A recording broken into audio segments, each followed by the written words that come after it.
Amar, you can also start recording now.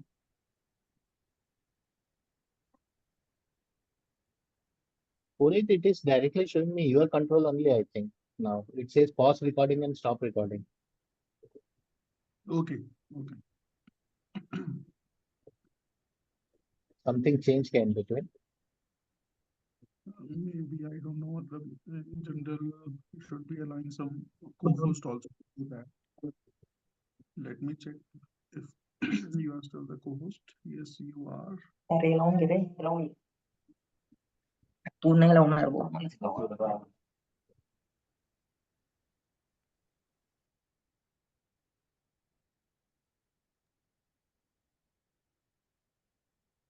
Okay, guys. So you are able to see my screen, right? Yes, Let's yes. start for Alpha Learners Day, July 2024. Welcome all. So what it is about, what we are trying to do in Alpha Learners Day is we are trying to create alpha, and alpha can be created by investors who can rely on fundamentals and technical both, who can survive the volatility of the markets as well. So for that, you should have a vision to see, and after that, courage to buy also. Many people say, I have seen that few years back, I have seen few quarters back this stock, I have left it. You should have the courage to buy also at that time. And once you have bought it, you should have a patience to hold in the volatility of markets. Many people get chickened out and they sell gems in market correction. So if you are able to do these 3 points, vision, courage, and patience, you should be able to create alpha from the markets. What Alpha Affairs is trying to do, it's trying to bring the financial freedom for retail investors and bringing a mindset change about investing. How I'm doing it? Through my website, alphaaffairs.com, where you can get almost daily snippets, which will subconsciously prepare you on the market events. Plus, I am running an Alpha mentorship program, and the new batch is starting from 21st July, where we discussed upon psychology, behavior, charts, ratios, fundamentals, valuations, balance sheets, so many stuff. And this ALD is an outcome of Alpha mentorship itself. So any person who is part of Alpha mentorship joins this program free of cost.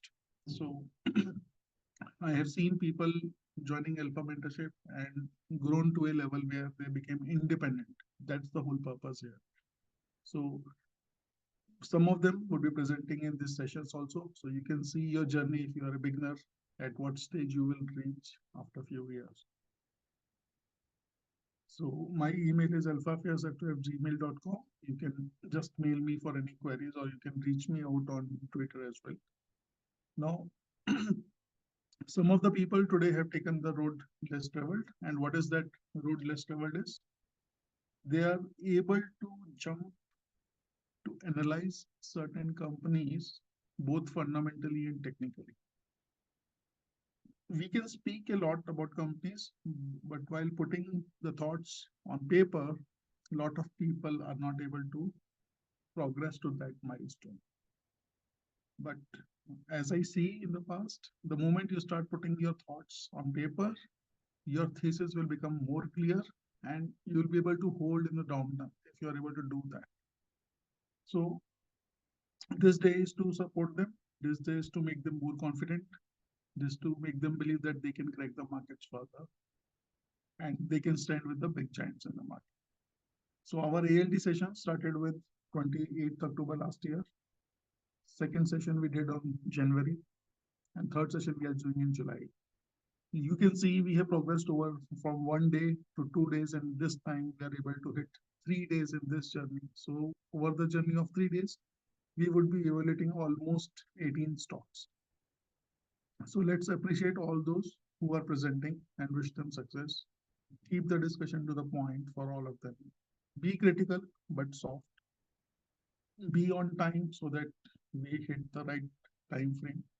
Be on mute if not asking questions. So please, if you can follow these points, it would be really helpful for the participants.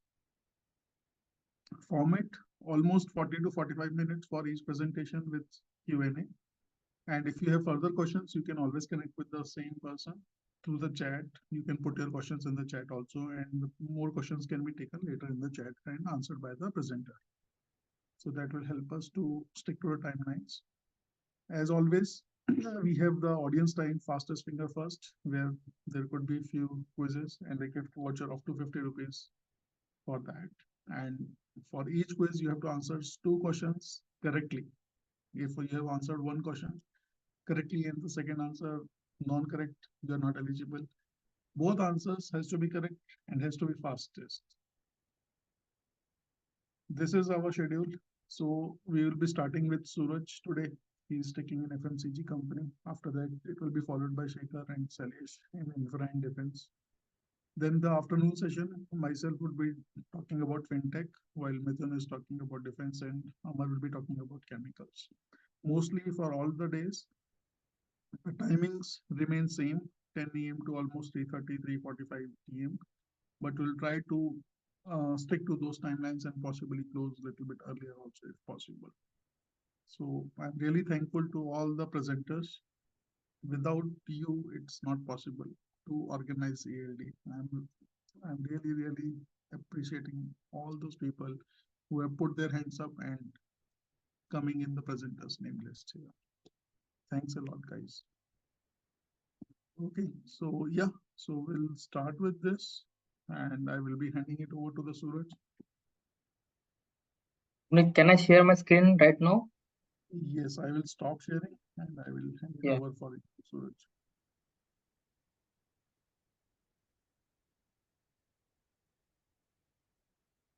Yeah, we have one question even before we start. Yes, guys, you can ask questions right now. We have 2-3 minutes.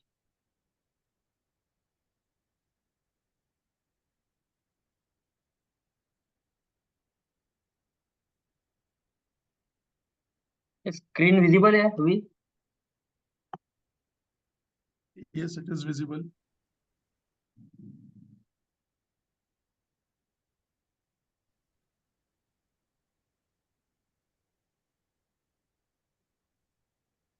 I hope my voice is clear to all of you. Some of the people have messaged that it is not clear, but is it clear? Yeah, sir, it is clear now.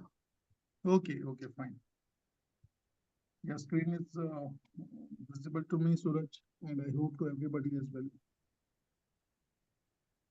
Yeah, it is visible. We'll start at 10 a.m., right? We can start right away so that you get more time. Okay. All right. Good morning, guys. This is our, I think, third Alpha Learner Day. I have already presented 2 companies in last 2 Alpha Learner Day with the guidance of Puneet. So, not moving. My screen is visible, right? It is. Yes. Yeah. So we started Alpha Learner Day in last year, October 20th October. Where I represented Swan Wall, where my buying price was 212, and we presented it at 270 price on Alpha Learner Day. It has made lifetime high of 1369. So with the blessing of God, almost 545% return is there, and I'm still holding this stock for next 2 to 3 years with tracking and monitoring closely. Then in Alpha Learner Day 2 on 26-27 January 2024, I represented Core Mobile, that is Jai Jalaram Technology. The buying price was around 290, and Alpha Learner Day when we presented it was around 400, and it has made lifetime high recently of 799. So from my buying price, approximately I'm sitting on 175% return, and closely monitoring it, and I'm continually going to hold this stock for next 2-3 years. And now coming back to Alpha Learner Day 3, this is my third presentation now. So this time we are representing one of the company, that is TBI Limited. TBI is a recently listed company basically. So I can say TBI we can be the part of maize revolution if we invest in Tbon. We cannot form the company as an entrepreneur, but we can invest as an investor in such a companies, and we can be the part of maize revolution. So when I buy this company on listing date, the buying price was 198. Current price is 326. It has made high of 390 rupees, I believe 389 or 390 rupees. Current market cap is around 593 CR. So we can start with this company. We can deep dive into it. We have followed this process. Actually, this is very small company, teeny company, in terms of market cap, in terms of their revenue. So we followed bottom-up investing approach. We did scuttlebutt in this company. I visited this company before listing days, 10-15 days before listing. We met the management and promoter when it was not listed, basically. Promoter quality, his hunger, his vision, that is a part of selection of this company. It is at very nascent stage, very young business, and I found it affordable at that time, considering long-term investment. And as we see this image, okay, so we believe in investing in company when it is at a very teeny stage, and it is going to convert into butterfly in next 2, 3, 5 years down the line. This is our investing process. Standard disclaimer is there. Whatever I am presenting today, it is purely for study purpose. There is no any buy or sell recommendation. Even I'm not doing marketing of any company. I'm not promoting any company product, services, or stocks directly, indirectly. So whatever be the decision of buy or sell, individual is solely responsible for that. Now coming back to company, this is the leading manufacturer in concrete industry, established in 1999. It is ISO 22000 certified, halal certified corn milling company, catering to entire domestic market in India as well as snacks and animal feed industry all over the world. Tbon Limited is manufacturer of dry milled corn based products such as flakes, cattle feed, broken maize, processed meat, corn grit, poha, etc. It is excellence in process of corn product. Basically, it is dry milling company, not wet milling company. There are two kind of companies in milling industry. There is dry milling and wet milling. So it is purely into dry milling. Company source the highest quality of raw maize from northern Karnataka, Andhra Pradesh, which account 38% of India's total maize cultivation. So company strategically placed in the location Sangli in Maharashtra, that is close to Karnataka and Andhra Pradesh.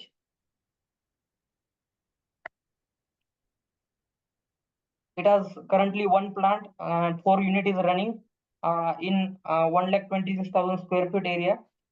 Its capacity is around 175 ton per day, with RCC building and shed occupied 86,000 square feet, and facilitate with art of machineries and equipments. It is semi-automatic plant, we can say. These are the pictures which I captured by my hand when I visited there. Manufacturing plant is equipped with automated machinery utilizing latest state of technology. They maintain hygienic production environment with remarkable capacity of 4,005 ton per month. It is around 5,000 ton per month. Product overview and certification. Their products are like corn flour, corn bran, corn meal, raw corn flakes, corn grit, broken maize, corn gems, Indian yellow maize, cattle feed.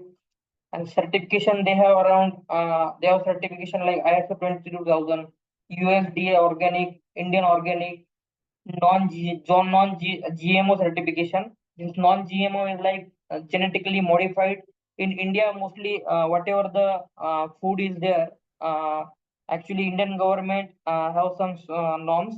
They prefer non-GMO products only. Halal certification. They have Star Export House license from Government of India. So let's go deeply into the promoter. That is we believe is jockey. Jockey is a perfect in any company. I mean, jockey is hungry. Jockey is good. He can drive any kind of business. This is what I believe. So TBI Con mostly initially started with East Processing Unit with the three partners.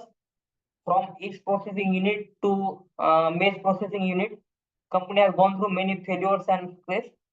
TBI initially started as a producer of Baker East and the yeast which was used by distilleries for alcohol preparation. Later, due to the demand in the market, they cannot meet the demand. It resulted into failure. Later, they asked by some of the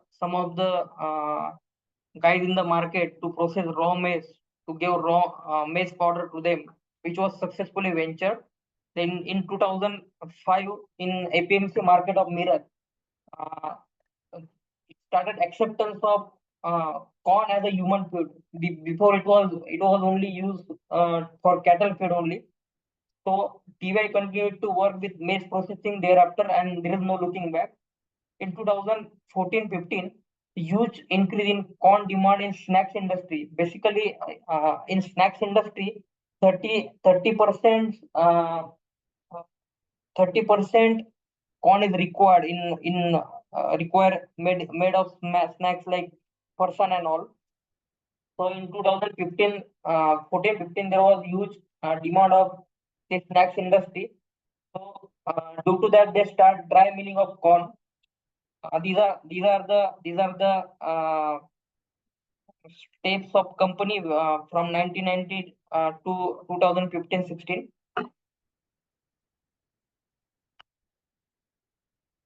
About promoter and vision, promoter is Yogesh Rajans. He is the CEO of TBI Con Limited. He is a first generation entrepreneur. Established TBI, then with the partner with strategic acumen and determination. He played vital role in the evolution of the firm from East Processing Unit to leading player in food processing industry, especially in corn milling sector. Under his guidance and firm, company has secured the certification of ISO 22000. His vision has propelled the firm's product into both domestic and international market. He is known for his network in managing supply chain, which is the biggest challenge in the industry. And in this commodity segment, basically, challenge is to maintain the supply chain. So the promoter is having very good contact. I check with 2-3 corn manufacturer also. His name is good to maintain supply chain and relation in this industry. Ninad Edulekar, he is the CFO of the company, and he basically gives idea to the promoter to come with the IPO and raise the money from the people so that they can achieve their plan of expansion of companies, expansion of unit from uh, current capacity to 5x. Promoter, during this visit, what we look in the promoter? Promoter look very humble, hungry for the growth, having hold in his line of business. Yogesh is willing to take advantage of the corn revolution going on in India and across the globe. He want to expand in all over the India in close proximity to reduce the logistic cost. I mean, whatever the expansion they want to do, they don't want to do in Sangli, Miran area only. If suppose there is a corn production in Bihar, they want to set up their factory there. If corn production in Indore or Madhya Pradesh or suppose in Gujarat, they want to strategically establish their factory there in close proximity. He wants to make TBI as a one-stop solution across the corn segment. He is willing to be the part of grain-based ethanol supply chain in India.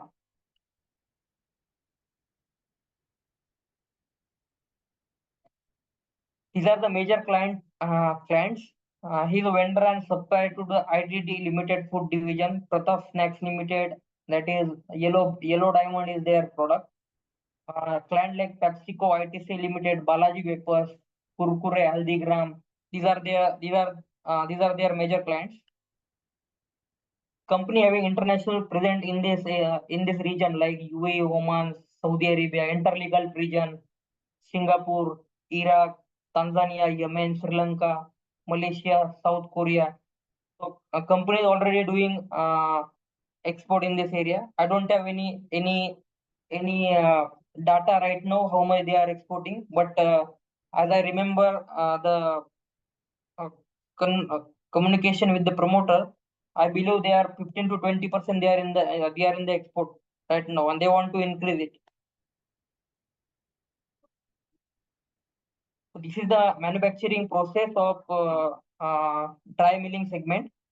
So procurement of raw material, then storage of that raw material, processing of the corn, packaging and storage, and then it come to distribution.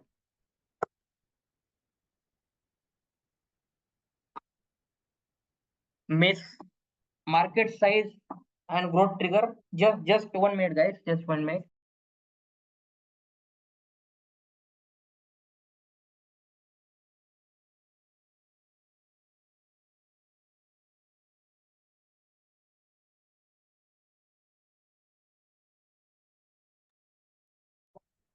Am I audible right now? Yes. Hello. Yes. So we will come and check market size and growth trigger. So maize crop has multi-fisheries uses as a food, poultry feed, fuel, that is grain-based ethanol. It is also used in pharmaceutical, cosmetic, textile, paper, alcohol industry. Moreover, it is consumed as a value-added product as a flour, chokla, baby corn, popcorn with growing urbanization and mall culture, bolstering the consumption of this snacks product among the youth. Maize is the third most important cereal crop in India after paddy and wheat that accounts for nearly 10% of total food grain production. India is fifth largest producer of maize in world, according almost 2.5% of global output. So India is playing huge role in corn production. Globally, maize is referred as queen of cereal owing to its high genetically yield potential among the cereal crop. The demand of maize is rising due to growing health awareness. People prefer maize for its high nutritional value, micronutrient like starch, fiber, protein, fat, vitamin B complex, carotene, and essential minerals like magnesium, zinc, phosphorus, and copper. So, considering health part, corn is preferring in many products actually. The demand for maize is rising due to growing health awareness. People prefer nutritionals like fiber, protein, fat, vitamin B complex, and another is that due to the government plan to go for grain-based ethanol production, use of corn, growing demand of poultry farm, animal feed industry. India is in high demand of corn with low supply. Currently, production capacity in India is low compared to demand. I talked with few poultry farm owners. They are saying that getting maize is challenge for them. Their association AIPV are asking government to allow them to duty-free import, which government is restricting right now. Government is only allowing import of the corn. Who is doing export of the corn? Some industry government has allowed export. For that companies only government is giving license for the import. Indian corns are basically non-GMP, genetically modified, whereas most of the country produce genetically modified corn, which are cheaper than non-GMP. To control the local prices, government restrict the import of this corn. They allow to those who do export in Indian corn. Government is supporting to the company which only snacks industry getting increased day by day, which are their main client. Government want multi-fold corn production to meet the demand. Government implemented different kind of programs to achieve it. Government has set up, Indian government has set up MSP, that is minimum selling price on the corn selling, which gives stability in case of price fluctuation. Before there was issue of price fluctuation, but government has set up minimum selling price around, I think, 90 or 20 rupees per kg, something like that. In local market, demand is robust of for corn from poultry farm owner and ethanol maker, which is keeping corn price firm.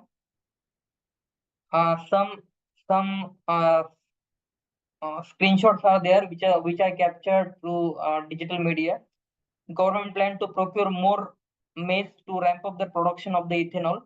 India need new maize revolution. Time to launch mega national action plan for doubling the maize production by adopting the mission approach. Government want to increase 10 times capacity in next 4 to 5 years.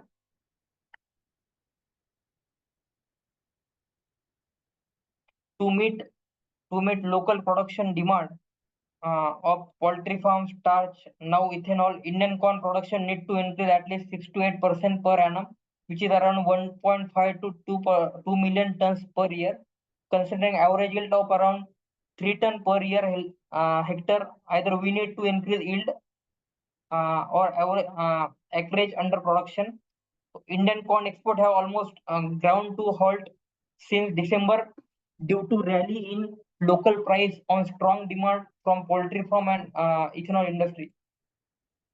Union government has signed off one plan to procure the maize at federally fixed minimum support price. Whatever I discussed, these screenshots are taken from social media. Maize price rises on robust poultry farm demand. Rising demand of poultry industry and government trust on ethanol production has pushed the mandi price of maize by 20% to 26,500 ton from 22,000 per ton in last 3 months. Uttar Pradesh government aim to increase the maize production to over 3.2 metric ton. So this corn maize is a game changer. Maize can be the game changer for ambitious ethanol blending program of the government. So it is in highly demand. Maize is the third important cereal crop in India. Globally, maize is referred as queen cereal. So this, according to these screenshots, I have taken some data. Corn ethanol to transform India's energy landscape and will finance for rapid socio-economical development for rural India.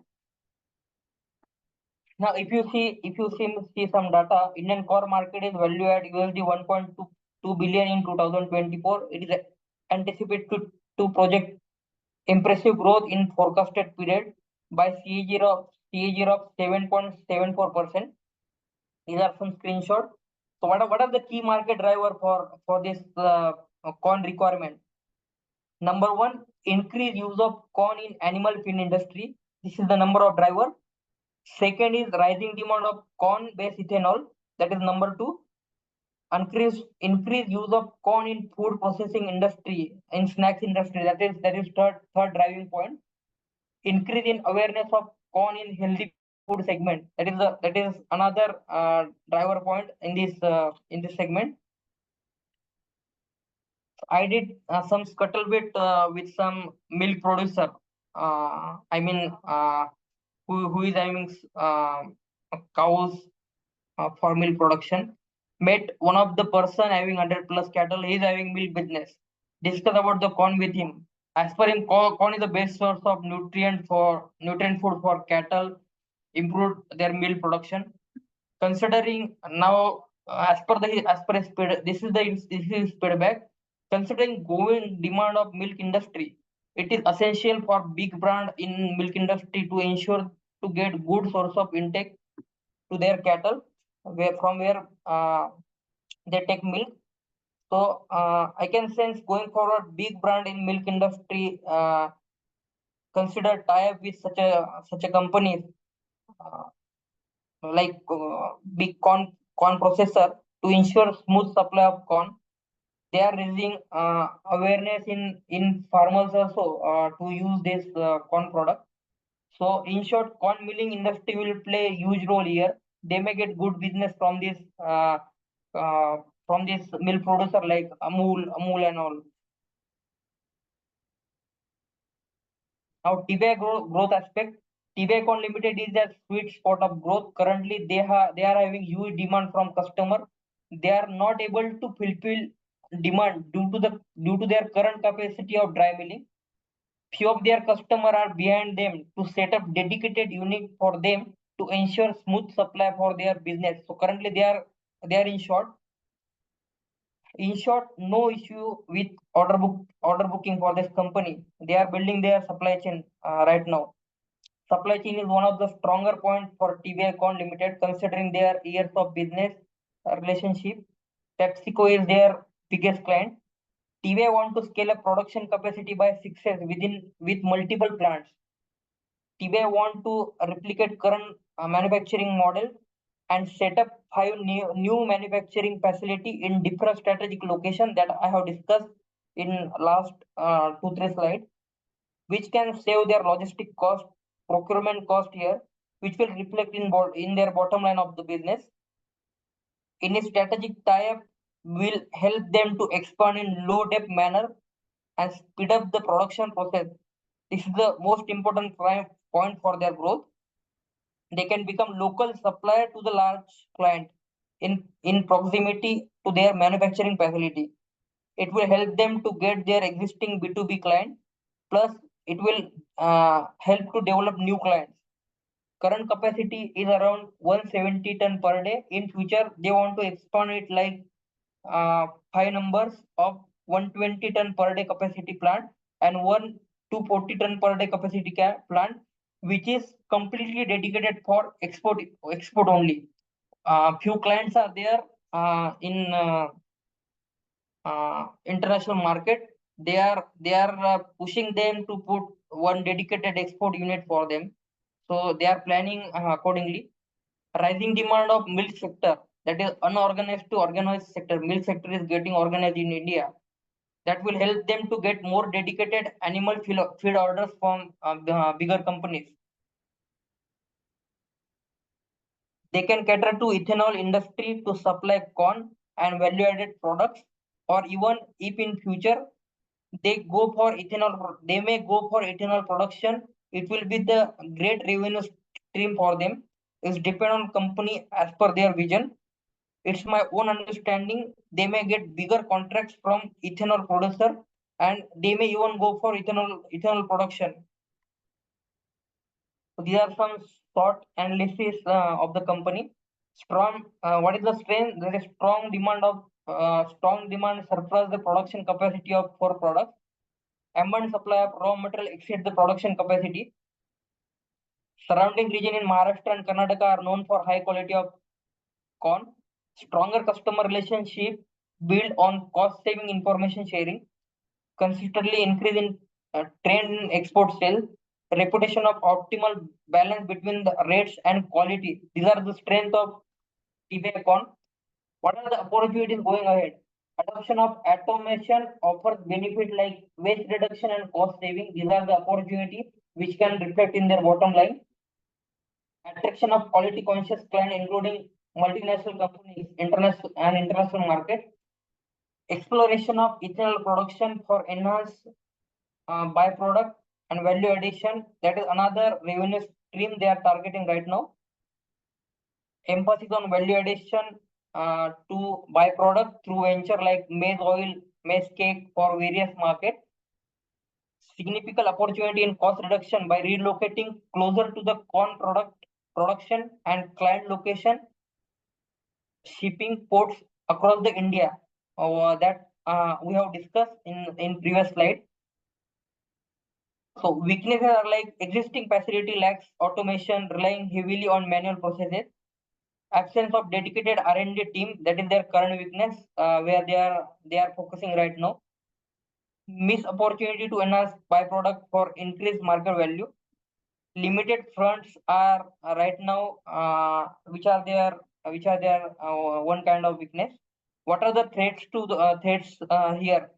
Primary threats involve labor issue, impacting the production efficiency and increase the cost.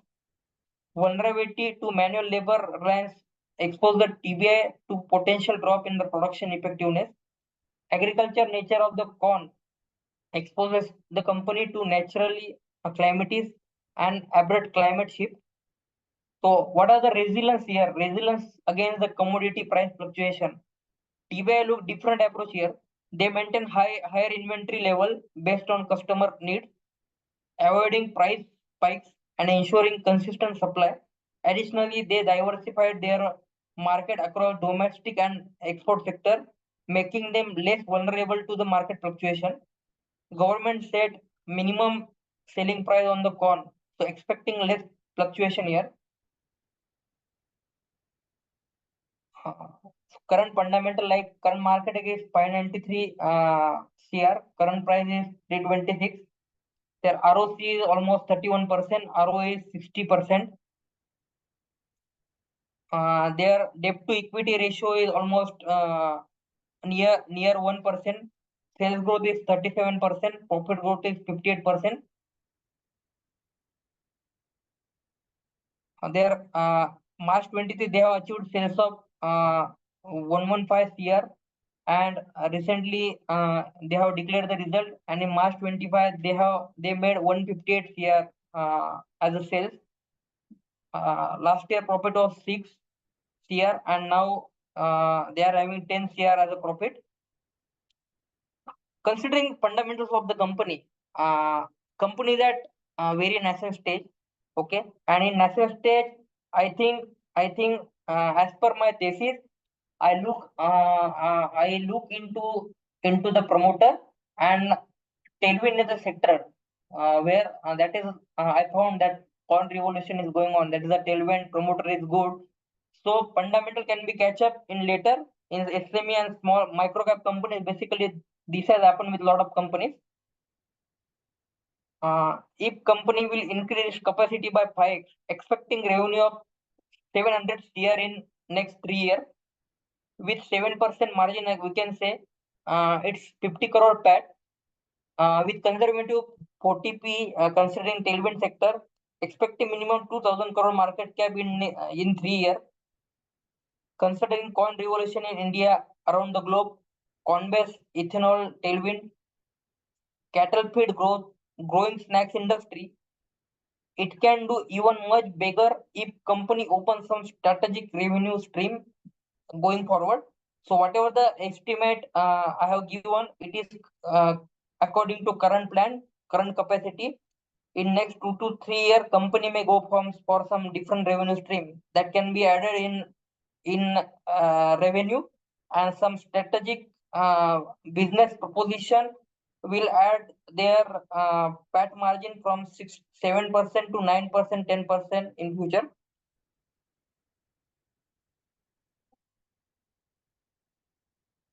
So this is a chart of the company. Actually, I just put this chart, but as company is recently listed, we cannot figure out anything from the chart. Here it is a game of delivery percentage, volumes, etc. That we have seen in recent 1 month. So thank you for the time to listen this one of the first company in today's ALD session. So thank you so much. I'm open for question and answers.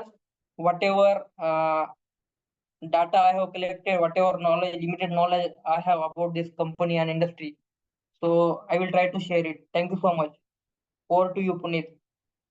Yeah, thank you very much, Suraj. This is an amazing insight into a industry where a lot of people are not aware of it.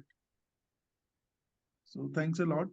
And taking first step in the first presentation, right? It's not easy. People don't want to start with the first presentation, but thanks to you, you took your chance and did it. Amazing presentation. Thank you. I have one question for you Yes. from my side before I open for others. Okay, Yes. so which segment do you feel the major revenue part will come in? It's from the snacks industry or cattle feed or ethanol? where they should be thinking to grow more Yeah. as a Cattle from perspective.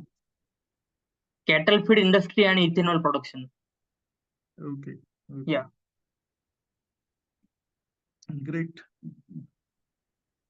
Yeah, guys, if you have any questions for Suraj, please feel free Suraj, to I have ask. one question. Good morning. My name is Vivek Gupta.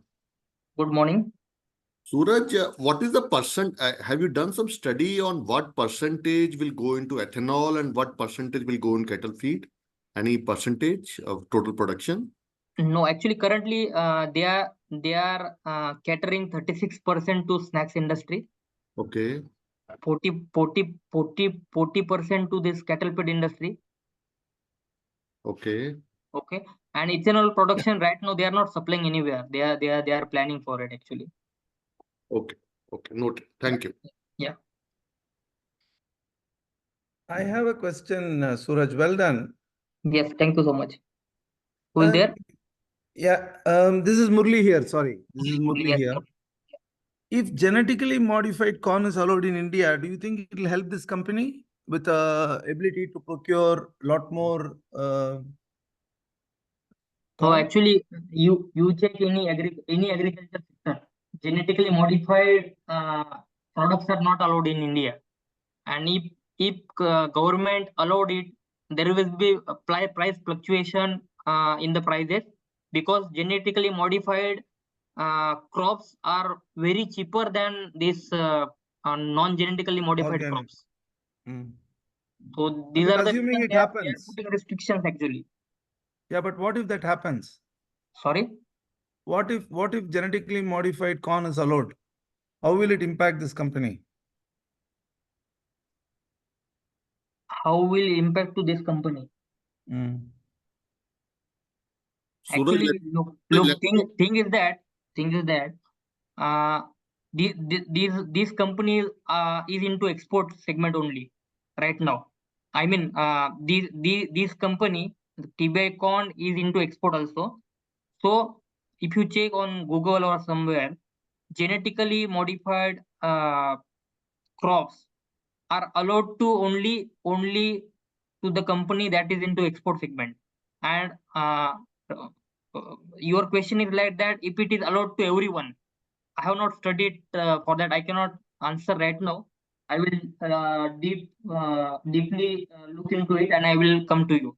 Murli, Thank you. Murli, can I reply you on this question? Because I have some agriculture educational background. No, please do. Thank you.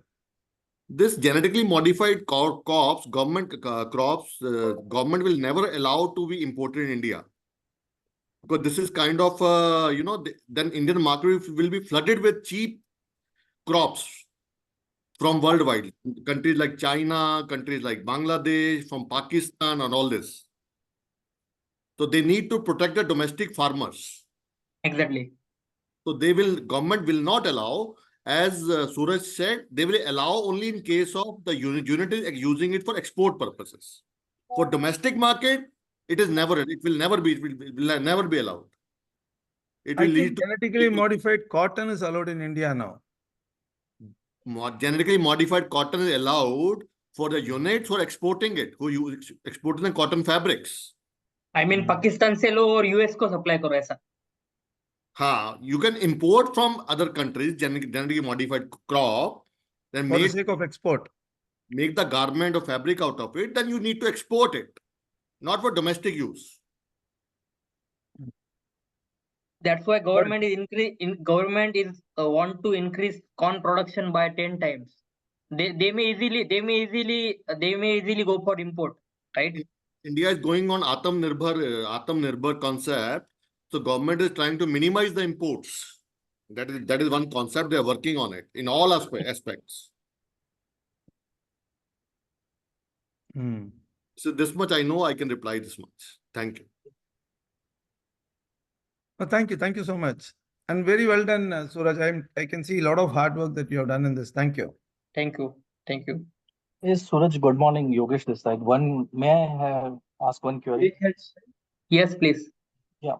So, the thing is that Suraj, bit of genetically modified crops is a big debate between farmers unions and all. But I think brinjal is one which we are using because of the risk of insects. And a lot of brinjals used to be spoiled because of insects, but now the genetically modified brinjal is available. So the crop is good. And now last year, I think Supreme Court gave approval also for the GM mustard seed. That's the first genetically modified India's answer to the world. So India will not allow import, but probably the local scientists will develop it because government also wants to double the income of farmers and all that. So these genetically modified crops will try to get more revenue for farmers. So that's the idea. So probably in time to come, we can see, I don't know, even corn can happen. So just my 2 cents. I pasted a link also about GM mustard in the chat. Sir, आप मेरे मुंह are you asking to me? I am not able to hear your voice properly actually. I think he's talking about the brinjal. There is already some genetic modified thing is available, and he shared some also link further. But what is the question, Yogesh? Specific question only. If you want to repeat. Suraj, I have one more question. Can I ask? Please, yes. Is this company availing any government subsidies? TBI Corn Limited? Yes. I don't know the figure, but they are availing it, and government is giving subsidy to such a company to meet demand of this maize production in ethanol industry basically. Those who supply to ethanol, they are giving subsidy to them. So basically, the company's performance depends a lot on government subsidies. It is like No. this. It will just help company to maintain their cash flow only. You know why I'm asking this question? A lot of companies in agricultural segment, like fertilizer and everything, if you see their performances in the last 10, 15 years, they are depending, their stock price, their performances are depending on a lot of government regulations. Recently, you must have seen fertilizer companies, government allowed some, I think they allowed some export, something, or so shoot up by 10 to 15% in one day. Okay, sir, actually ना इनके पास demand ही इतना है, धंधा ही इतना है, इनको बस capacity establish करना है. They are not depending on this subsidiary on all. Subsidiary अगर कम कर दिया तो कंपनी परफॉर्म करेगी नहीं, ऐसा कुछ नहीं है. ऐसा कुछ नहीं है. चलो ठीक. Okay, sir. Noted. Right. Hi, Deepak here. I mean, I agree with what Vivek was mentioning about with respect to government influence in the agri-business. Another thing is we are talking about 15 to 20% of export to few countries. Yeah? But the global, if you look at the top 10 global producers, are the US is being one of the largest exporters for the world.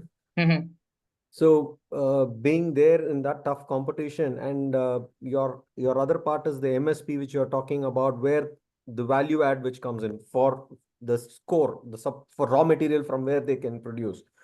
Would you think that there could be a greater portion for them to have a better earnings, because their cash conversion cycle is also for a longer duration? The inventory days plus the data days are pretty long when compared to the closest competition, where others are making at 60 days and these guys are at 179 days, almost more than about 6 months. I mean, 6 months.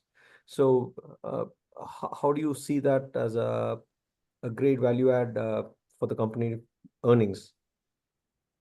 Can you please repeat your question, sir? I'm not able to understand it. Okay.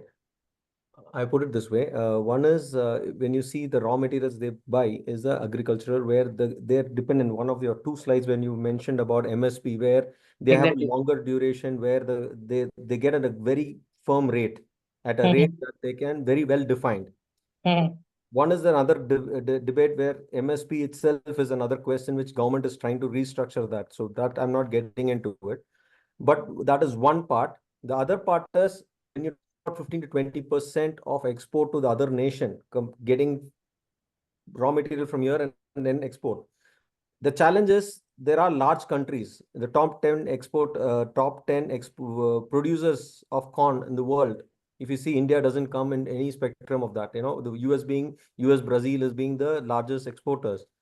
So do they have a fair, what do you say, fair cost advantage competing against them? That is one. Second thing is, let's say assumption is they are selling the 80% of the market is in within Indian market. The debtor days, if you look at it, the cash conversion cycle is about 180 days as per screener. I'm referring to screener here. The inventory days itself is more, plus the debtor days is 67 days. When you compare the closest competition, they're all in the average of 2 months. So the inventory is kept for almost for 6 months plus, and then they try to sell it. They get another 3 months or close to 2.5 months of payment to come. So if you see the cash conversion, the money is actually lost over the period. Whatever the profits they are making, they're actually losing it, holding the inventory plus the money converted into cash. So how do you see the potential on the earnings grow in future on this? Yeah, so Deepak, let me answer one part of it, and I will let Suraj to comment further.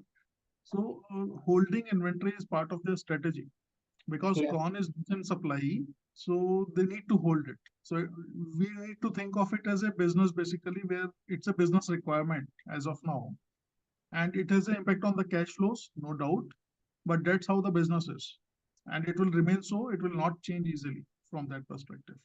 So I will let Suraj comment further on this. Yeah, Puneet has added very strong point. Actually, to maintain the inventory, to process the corn and meet the demand of the customer, it is a part of their business strategy. So company cannot able to change it basically. Okay. Second, if you are asking about competition to other countries like US and all, so company don't want to give any competition to US. Basically, in few countries like Saudi Arabia, UAE, in some African countries, their government is targeting this non GMP corns for their countries.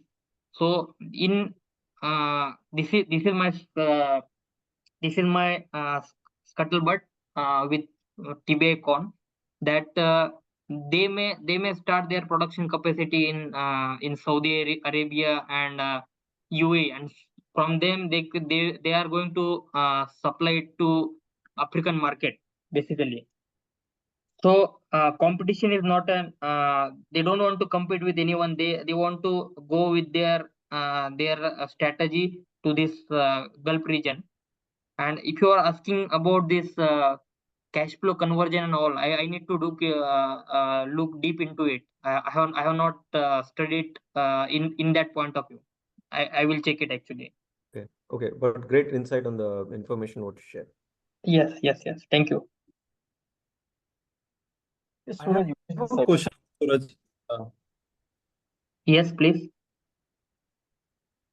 Go ahead. Yeah, it was great presentation and great. Thank you so Thank you. much. Yeah. So, so you had highlighted in the SWOT analysis that there is quite less automation and then a lot of manual processing is involved in the current plant. So as they are expanding, because you met the promoter, do they have plan to automate further their current plants, and then when they build new plants, they build in the same automation technology? Yes. It is already in the process actually. It is started actually. Okay.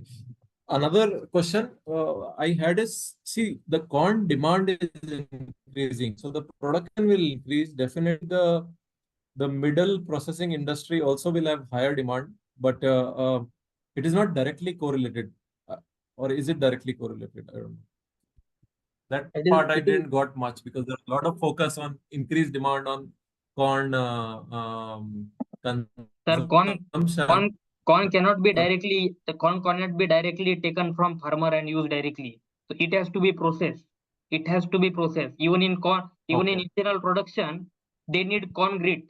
Farmer cannot sell corn grit directly. It has to process. To dry milling process, they has to maintain their moisture below 14%. So it's all kind of process must be done from this dry corn milling industry only. Okay. So any other major competitor you know about this segment within India? Actually, there is one company called Ambuja. I have written down two names actually. In next 5 to 10 minutes, I will put in this chat. I don't remember the name, but there are two big competitors in India, and I will give you the name. If you go and their website also, that companies are also going into ethanol production by itself, so you can sense what TBI can do.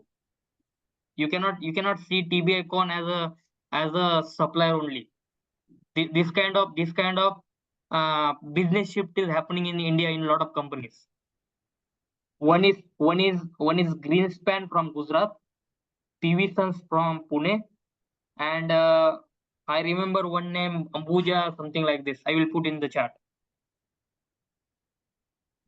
Yeah. So Okay, I yeah. think, Thanks, bro. so we'll stop it here. I think it's a good discussion already, and we have enough time in the first presentation, so we did that. And let's move to the second presentation. I feel it's a very good presentation. Thanks, Suraj, for answering the questions as well. Thanks, Further Puneet yeah. for the opportunity. Yeah. Next set of questions you can keep asking in the chat, and Suraj will reply there. So don't stop asking questions basically. But let's move further for the next slot. So next slot would be from Shekhar, and he's a popular investor. He's popular for reports. So Shekhar, you are here. Yes, sir. Can you hear me? Yes, we can hear you, sir. Okay, perfect. Thank you, Puneet bhai, and good morning, everyone. And well done, Suraj. I think usually it's the first presentation that takes all the questions and all the energy, right? So it's usually not the easy one to handle. And I think audience looks pretty energetic as well. So in case if any one of you have any, hearing, challenges in between in terms of you unable to hear me, please, call it out. So with that said, I think, I'm pretty sure all of you have seen the agenda that Puneet bhai had put together. Looks awesome. I think lots of interesting names are being discussed. So I'm doing slightly different. I'm not gonna get into one specific company and do a deep dive, which is what is happening in most of the other sessions any which way. But I thought I'll talk about the approach that I usually take in terms of how do I look at a company and talk through a few examples, which I'm right now tracking. Hopefully they'll be of interest for you as well. For those of you who probably have not had opportunity to meet online before, I'm Shekhar. I'm active on Twitter. And also if you have come across a Telegram group called Research Reports, it's me who started that. So let me share my screen and we will take it from there.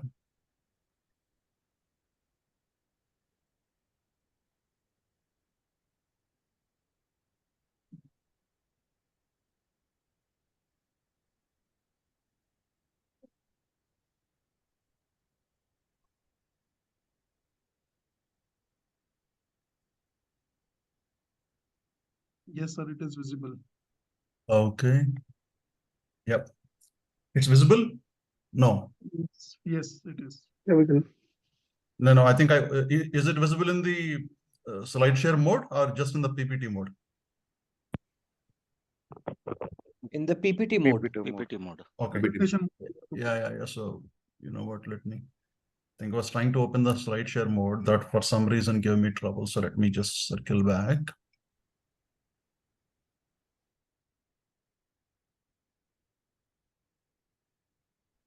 What is wrong with, sorry folks. Let me just close everything else. It's easier that way. You can't see anything right now, right? Yeah, nothing. Yeah. For whatever odd reason, the PPT is not. So you can do in the PPT mode itself. Yeah. No, I'm just going to reopen this. Okay.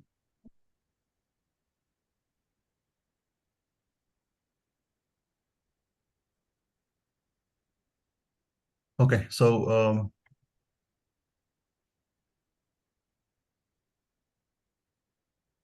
the PPT is giving me trouble, so I just opened in the PDF mode. Hopefully it's visible now. Yeah, okay, perfect. So apologies for that couple of minutes of unnecessary delay. So once again, good morning, everyone. So typically, just before I talk about the, couple of mental models that I follow and the names that I'm tracking right now, which if you like, hopefully you could do a deep dive into. It's important to understand whichever the speaker or the presenter who is talking about a company, it's more important to understand what their own philosophy is, because sometimes you come across someone who is a momentum player, and then if I buy a name that he or she is suggesting, as a long-term investor, it's a mismatch marriage, right?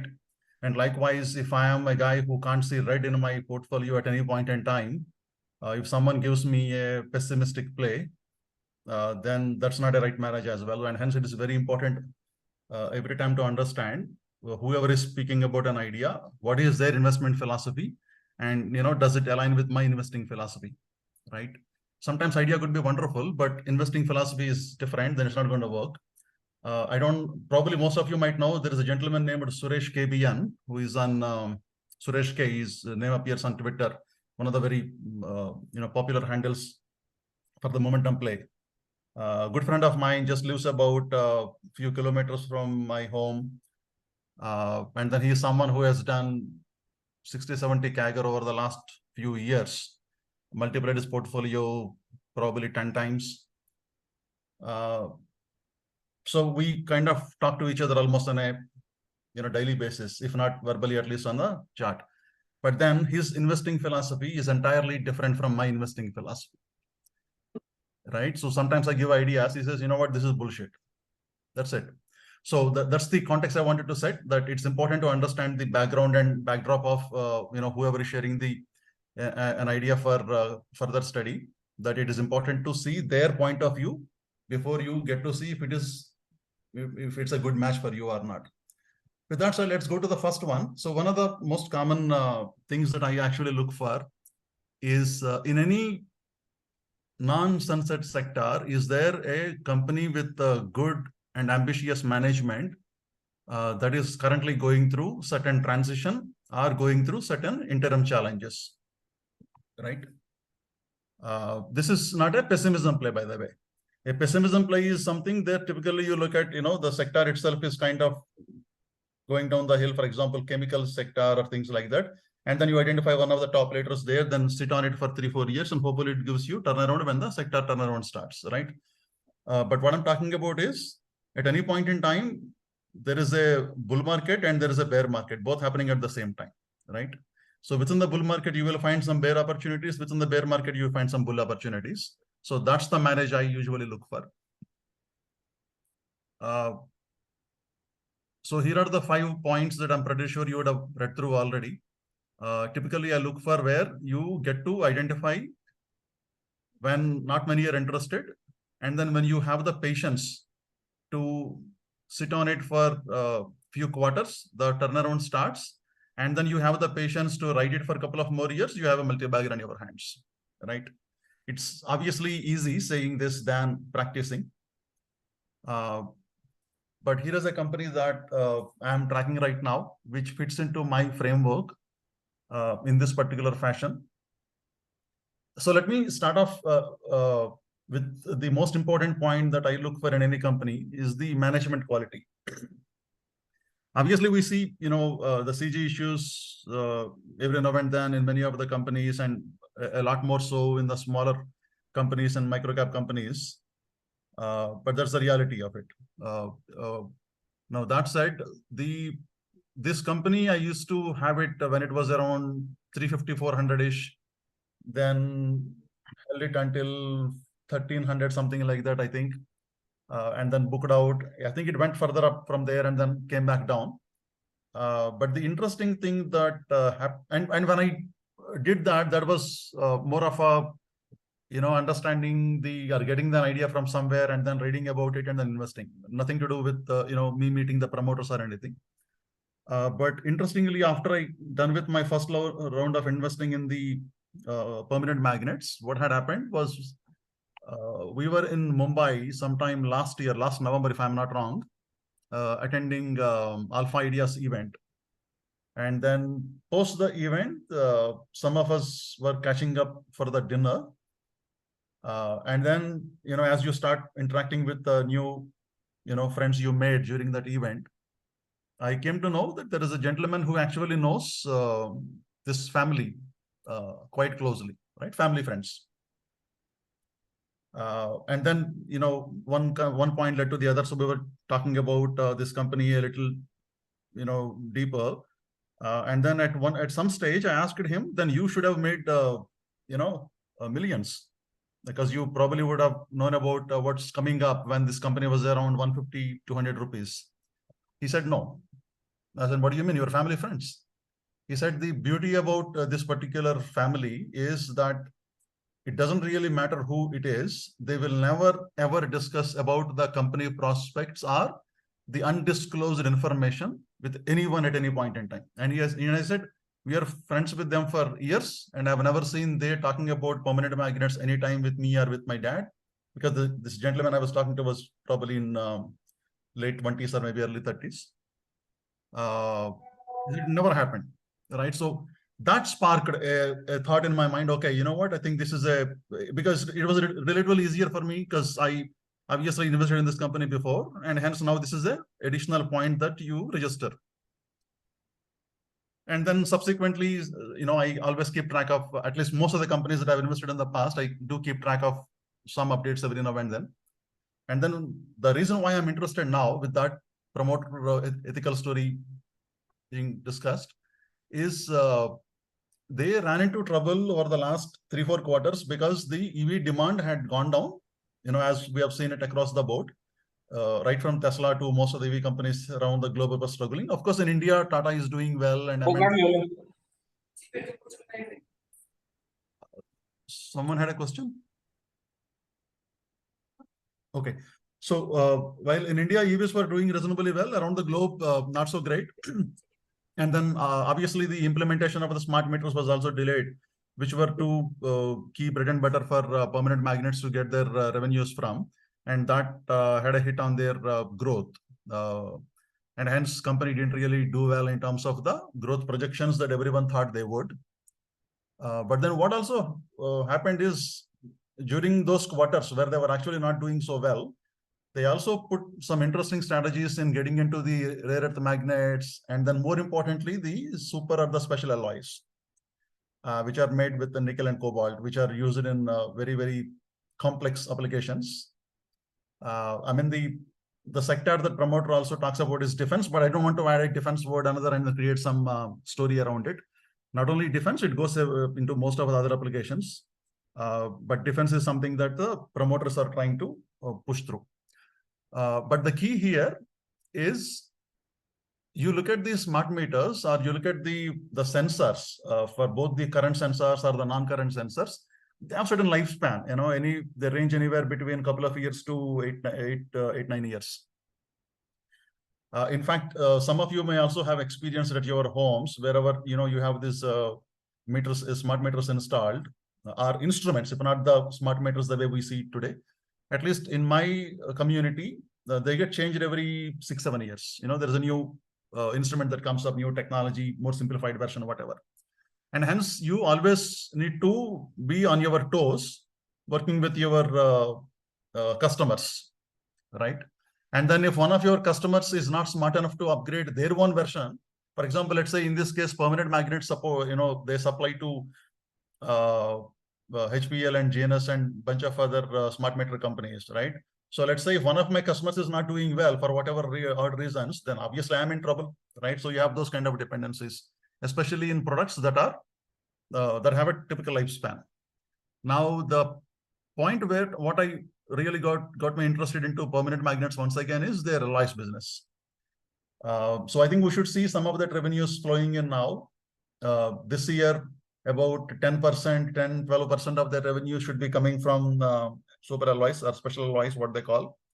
And then next year, it should go up to 20-25%, right? And that's a good change. Suddenly, in less than 2 years, 1/4 of your revenue is replaced with products which have a much longer lifespan and also have a good need in the industry.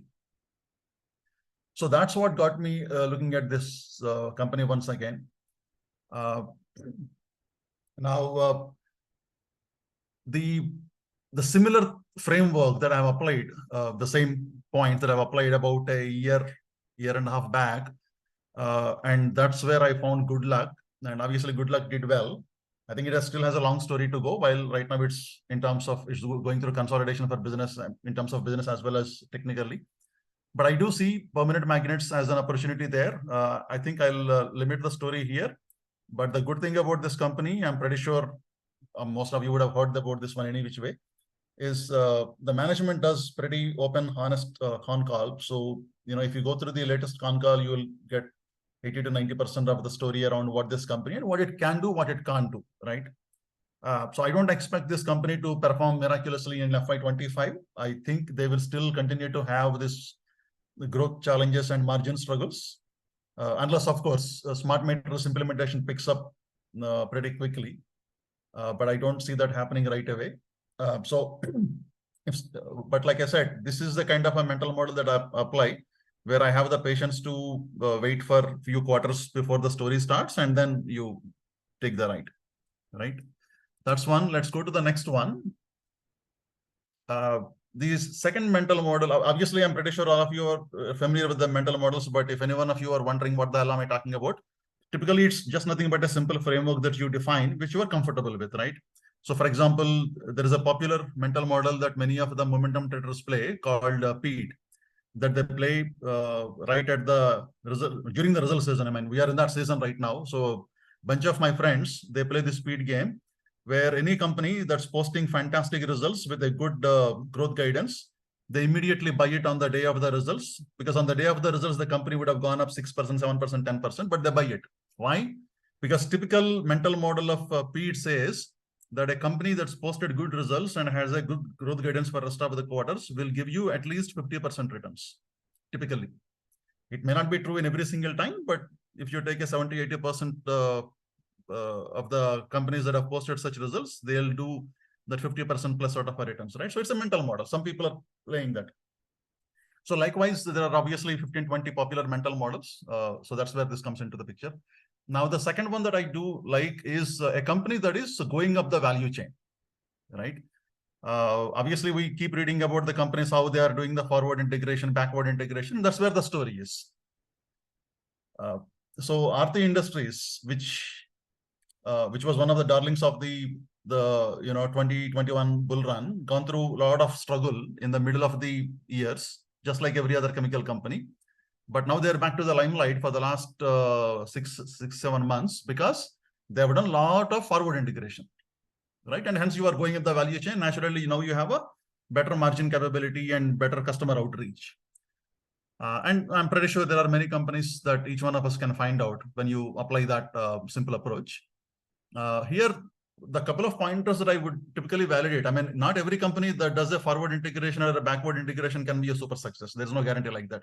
It depends upon the competition structure. It depends upon how many people are there in that space already.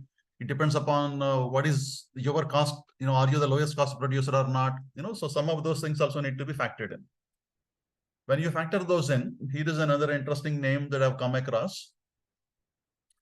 So typically, some of you might have come across this company already, but if for those of you who may not have read about this company before, these guys, they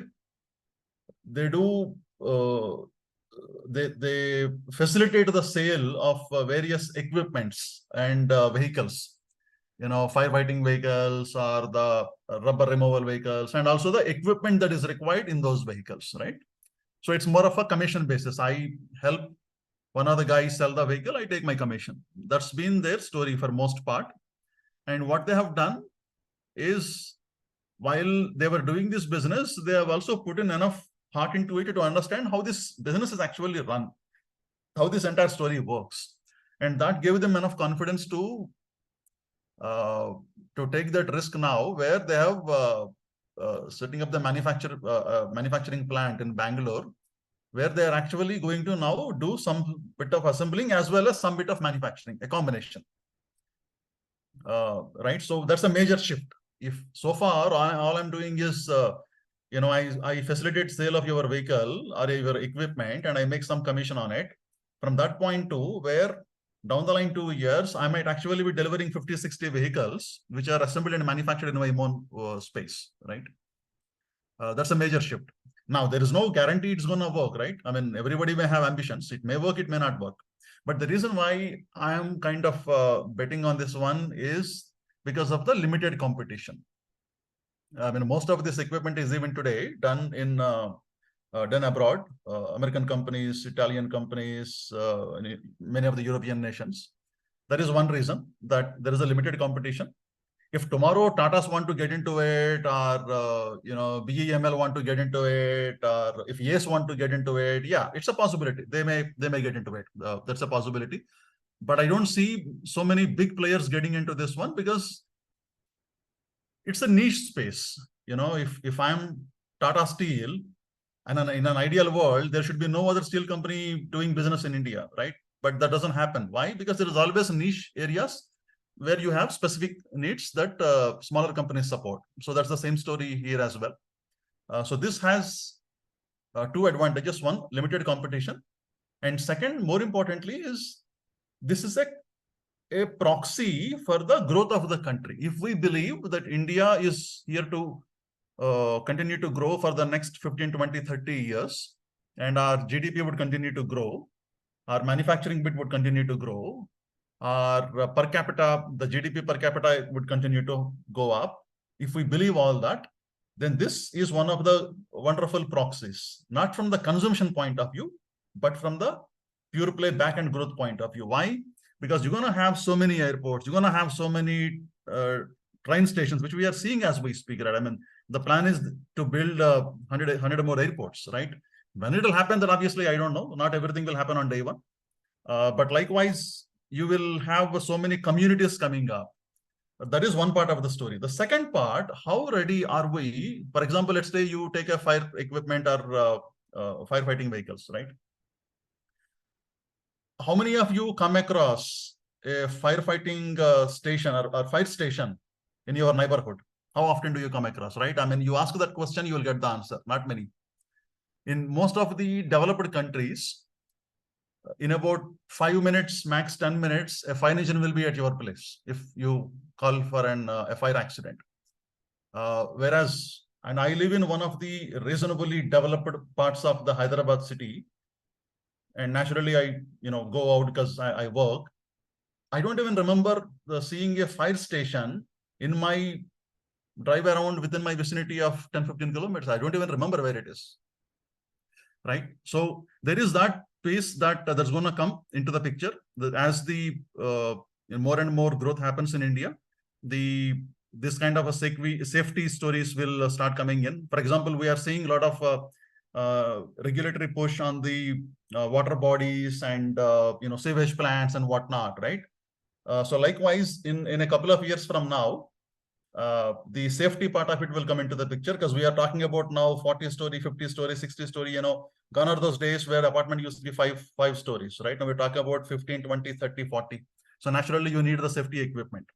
So that's my second pointer of why I believe a company like this or any company in this space will have an advantage.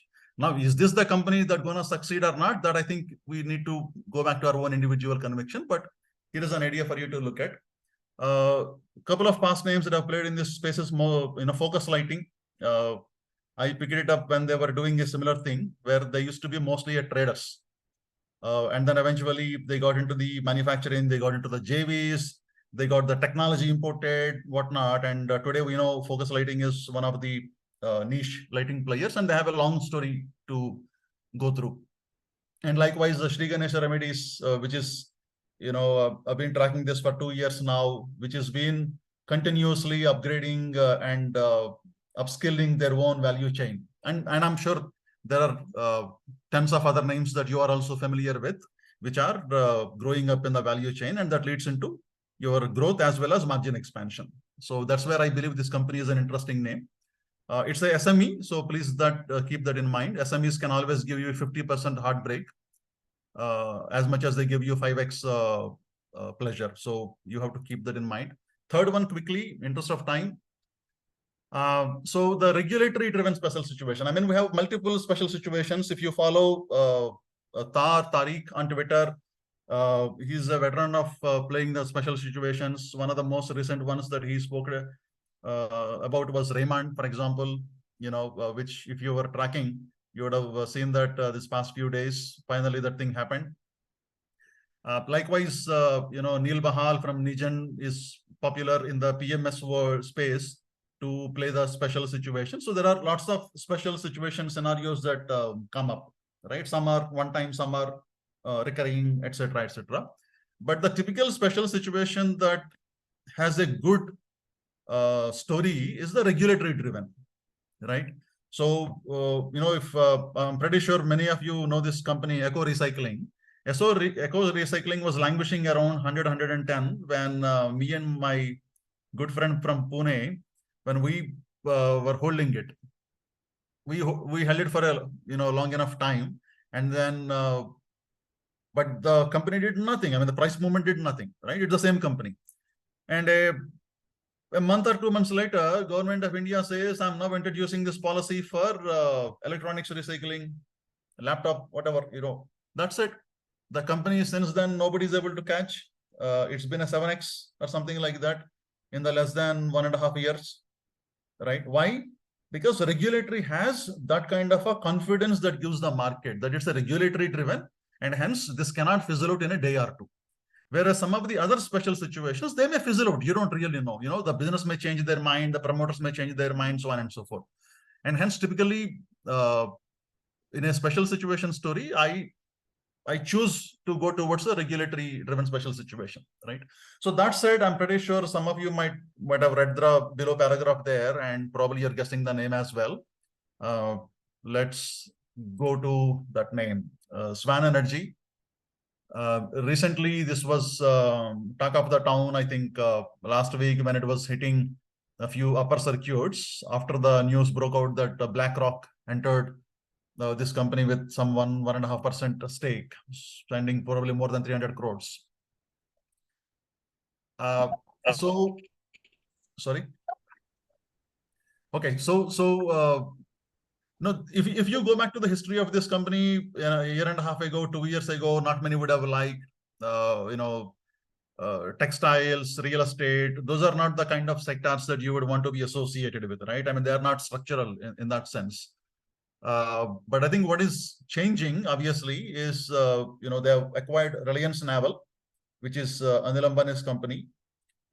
So they're gonna list that company pretty soon. That will be a big story, especially with all the storification happening around the shipbuilding space. Listing of the Reliance Naval could be a big hit.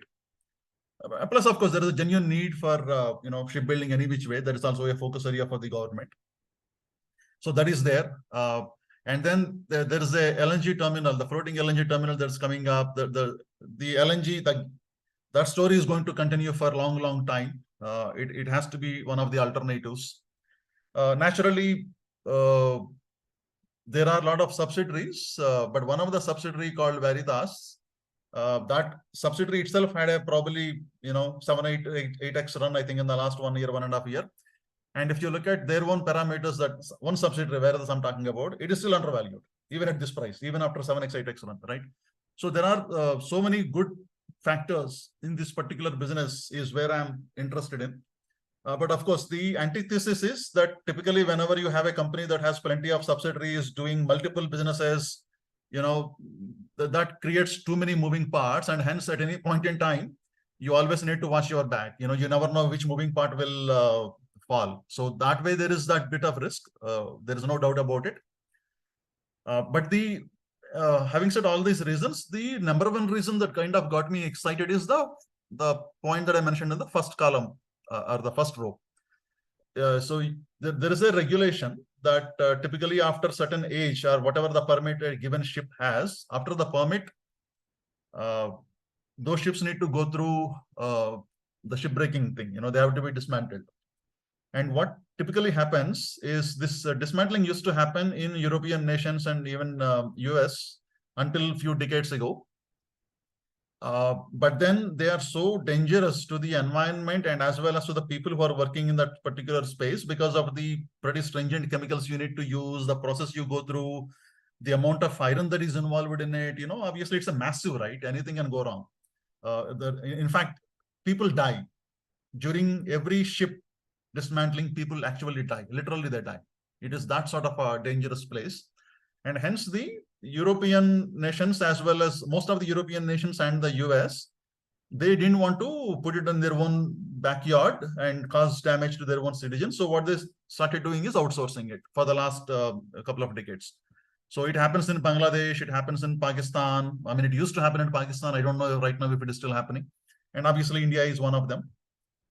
Plus, the European nations, particularly, which are a lot more conservative, they don't approve this shipbreaking at any facility. They approve only at the facilities that are certified by the European nations, right? So there is that dependency there.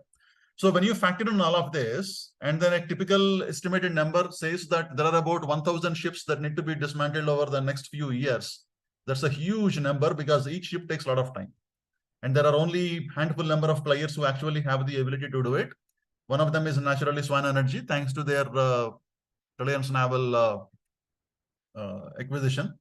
So that's where the story is. Will the story play out? There's no guarantee. Like I said, there are lots of moving parts in this company. And, you know, probably they're chewing a lot more than what they have did in the past, you know, with LNG and Reliance Naval and all of this. So can things go beautifully to the Northeast? Like I said, there's no guarantee. But the reason why this play is kind of interesting for me is the abnormal risk reward here. The bare minimum calculations that a couple of my friends who track this particular space, especially the ship breaking space, their estimates say that the basic fair value of this company, if they're able to deliver what they are expected to deliver over the next couple of years, and we did this calculation when we were you know, below 600. I think from there it probably ran up about 10-15% anyway. But the bare minimum calculation is 1:5. Right? So which means, you know, I may have a chance of losing 200 rupees of my investment, or I might make 1,000 rupees on the top of it. So that's what excited me. So naturally, like I said, there is a risk in this one because of the lots of moving parts, and also the fact that, you know, Swan Energy management hasn't done that before this kind of work. So now it's all up to how equipped Reliance Naval is and how some of their talent is still with the company because of all the troubles the company had gone through. I think I mentioned about the past examples before, lots of ethanol story that ran around for multiple years. Then biodiesel story, Koti Arc, etc. Right? I mean, you pick any government suggested, government mandated regulation, the wealth gets created if you are able to cash it at the right time. Whether the business will eventually result in or not, that's a different story, right? But the wealth gets created, and I think that's the opportunity that I see in here. In Swan Energy. So let me pause with that.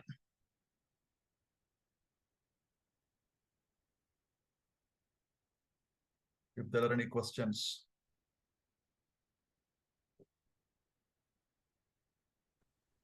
Hi, Shekhar, this is Mithun. I have some questions. So, can I ask? Yeah. Okay. Regarding this focus lighting, as in, do you met these promoters in the initial days, or how it is? How it worked? Promoter, no, I didn't meet. In fact, I sent out multiple emails, although they never responded. But a circle, not my direct friends, but a circle of my friends, they had met. Okay. And then, so I identified that company a very long time back when it was, I think, 120, 130 crores market cap, something like that. That's when I started discussing with my friends, and then we tried for some time to catch up with them. Never really happened. And then in between, somebody else came and told me that, hey, look, these are the guys who are setting up the lighting for Burger King. And that got me thinking, you know, I need to be serious about this company. Then we eventually were able to get someone who get to meet. But the reality was promoter didn't really speak though. I mean, to be honest, promoter didn't really give too many details. I think we just went with our blind faith that this company should do well. Okay. And as in, I learned a lot from your Telegram channel and your tweets, but I just wanted to appreciate you, the kind of work which you have done. So thank you. I will get back to you if at all I get the opportunity, then I will ask more questions to you. Sure, sir. Thank you. Even otherwise, you can always post it on the Twitter. I'm happy to. I typically reply to all meaningful questions there. Thank you.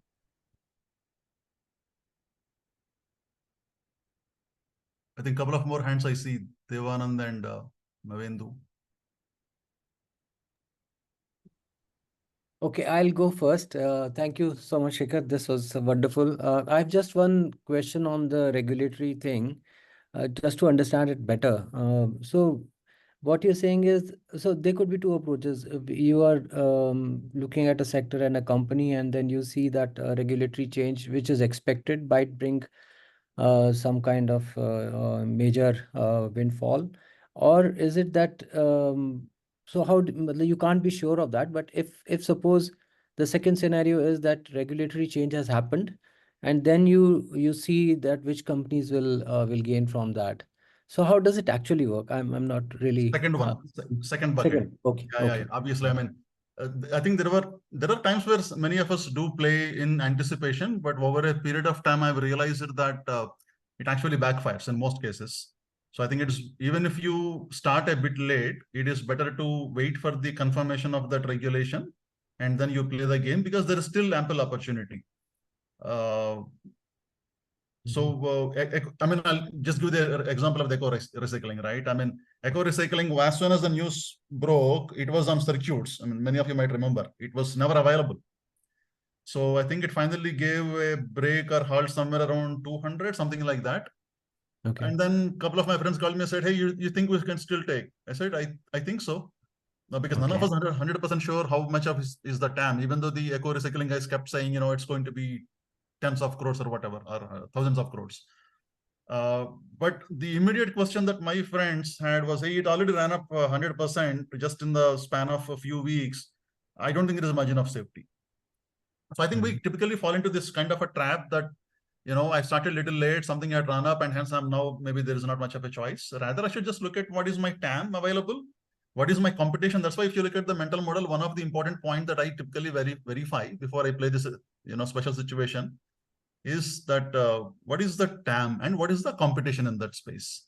So in that way, in this particular case, the competition is extremely limited because it's not a skill that a company can acquire over a few years. It takes decades to be able to do a job like this. So very few companies in the space. I'm not saying Swan Energy, or rather I should say Rayon's Naval will be successful here. There's no guarantee, by the way, right? Which is where I'm saying risk reward here. But if they do, it's an abnormal reward. That's the thesis. Got it. Thank you. Thank you so much.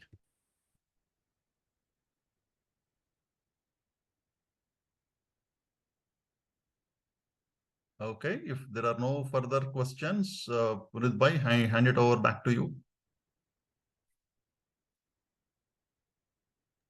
Sure, Shekhar bhai, thanks a lot for your mental models. I think people would have related it much better now, and they are not just taking the names, but the process behind it. That's what the intention is overall. So guys, if you have any more questions, please ask. Otherwise, we'll move to the next presentation by Salesh.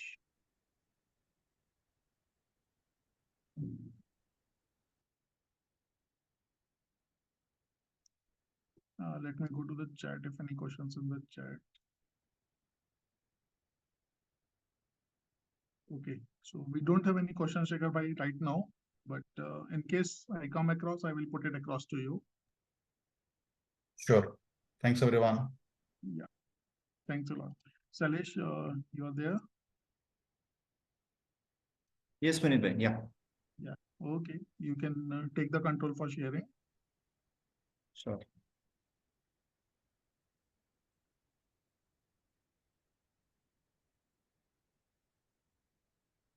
Yeah, it's visible. You can put in. Yeah. Is it in full screen mode? Yes, now it is visible. Yep. Okay, Thanks. go ahead. Yeah, first of all, hi, good morning, everyone. This is Shailesh Sharma, and I have been associated with Puneet bhai, I think, since, I was yesterday seeing the chats, and first I have messaged him on 15th of August, 2021. So in a month, it will be almost 3 years since I've been associated with him, and I have learned a lot of things, and, gained so much of patience and knowledge, and, it has helped me mentally and financially as well in all these 3 years. So I'm thankful to him, and also for this opportunity to present a stock. It's always it is great to have this it gives you jitters. You have to prepare. So it is, again, it's like you are in a, school, college time, and you have to present, you have to, make time to read, to study, to scuttlebutt. So it was wonderful doing this time too. So thank you, Punit, for that. So I'll start. So this time, the company that I'm presenting is Walchandnagar Industries Limited. So this is a small cap company with the market cap of just under 2,000 crores. And it is basically a heavy engineering company, which was established in 1908. So it has more than 100 plus years of, experience and capability and knowledge in this domain. And it has presence in various strategic sectors. And which is the reason I'm picking this talk, because it has presence in, as they like to call it, DNA, the defense, nuclear, and aerospace sectors, along with various other industrial products also, which helps to, keep the company running, if something happens in the DNA due to the government, order flow. So this is the, now let's move forward. What is the overview of the company? Yeah. So the company is into heavy, it develops, designs, manufactures and supplies heavy machinery and equipment. And all these things, it has applications in the nuclear power, the missiles, aerospace, defense, the steam generation plants, the oil and gas companies, independent power projects. It also does turnkey cement and sugar plants. It handles EPC for those also. So it has presence in multiple sectors and domains, which gives it a, a diverse portfolio. So it can cater to all of these companies. Yeah. And the company has manufacturing facilities in Walchandnagar, Satara, Dahej, Dharwad cities in India. The employee strength is 1,300 plus. So it has a wonderful employee strength, which has been with the company since more than, some people are more than 2 decades, 3 decades old, and which is helping the company, to cater to its client demands. And the business operations, they divided into majorly 3 domains: heavy engineering, foundry and machine shop, and others. And the business split wise, if you'll see, it is normally the heavy engineering, it is the major division which accounts for around 70 to 75% of the revenue. And the foundry and machine shop, it is around 35%. And the other sector, it is around 15-20%. So that is how the revenue is split between all these 3 things. And as I told you already, the company has 100 plus years of engineering excellence. So, and it has executed 600 plus EPC, turnkey projects. And the major thing is the company has been associated with, DAE, means Department of Atomic Energy, Nuclear Power Corporation of India Limited, BRC, Baba Atomic Research Center, ISRO, and Ministry of Defense. It has 50 plus years of association, which is, very unique, which puts it in a very unique place at this point of time. Because for this defense, nuclear, and aerospace projects, the missile projects, the company, the government organizations, they look for companies which has a proven track record, so that they can, rely on these things, because these are, secret things that they cannot be revealed to everyone. So it is difficult to gain trust in this domain. So the company, it has these credentials and credibility and a proven track record since past 50 years. So this is the major factor, beneficiary factor, which, puts the company in a very right place at this point of time, for the future growth prospects.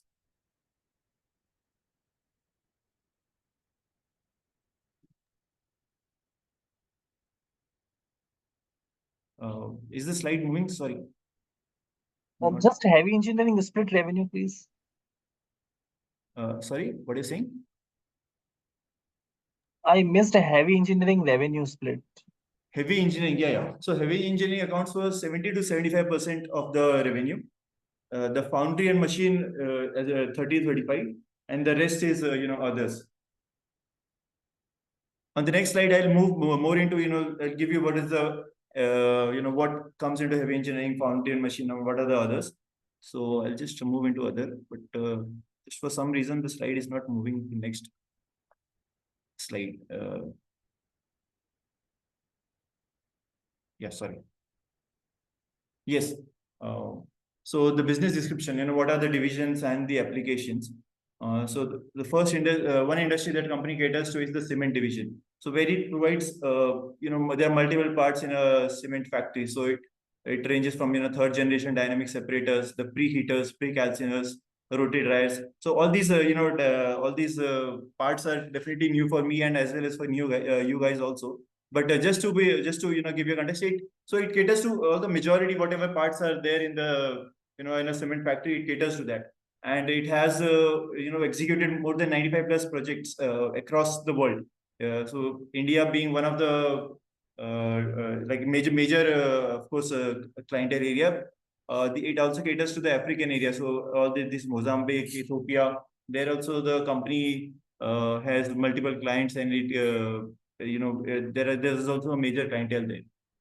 So apart from that, it has it designs, manufactures, and supplies boilers also of the capacity 300 total petroleum hydrocarbon for the boiler and power plants. And the gearboxes, that is also a major company. I think they manufacture this high speed, low speed, planetary and marine gearboxes. And till date, like across these 50, 60 years, they have 4,500 plus installations they have done across the world. So in the machine and foundry shop division, the company, they manufacture gray and ductile iron castings, which can also be, single castings without any joints or without any buildings, and across multiple domains. So for any sugar factory or instrumentation, so multiple factories, oil and gas plants it caters to. So after that, there is a centrifugal division. So centrifugal division, it manufactures and markets centrifugal machines, which is the major requirement in a sugar factory. So as you can see in the right side photo, bottom photo, you can see this is a typical centrifugal machine, how it looks like.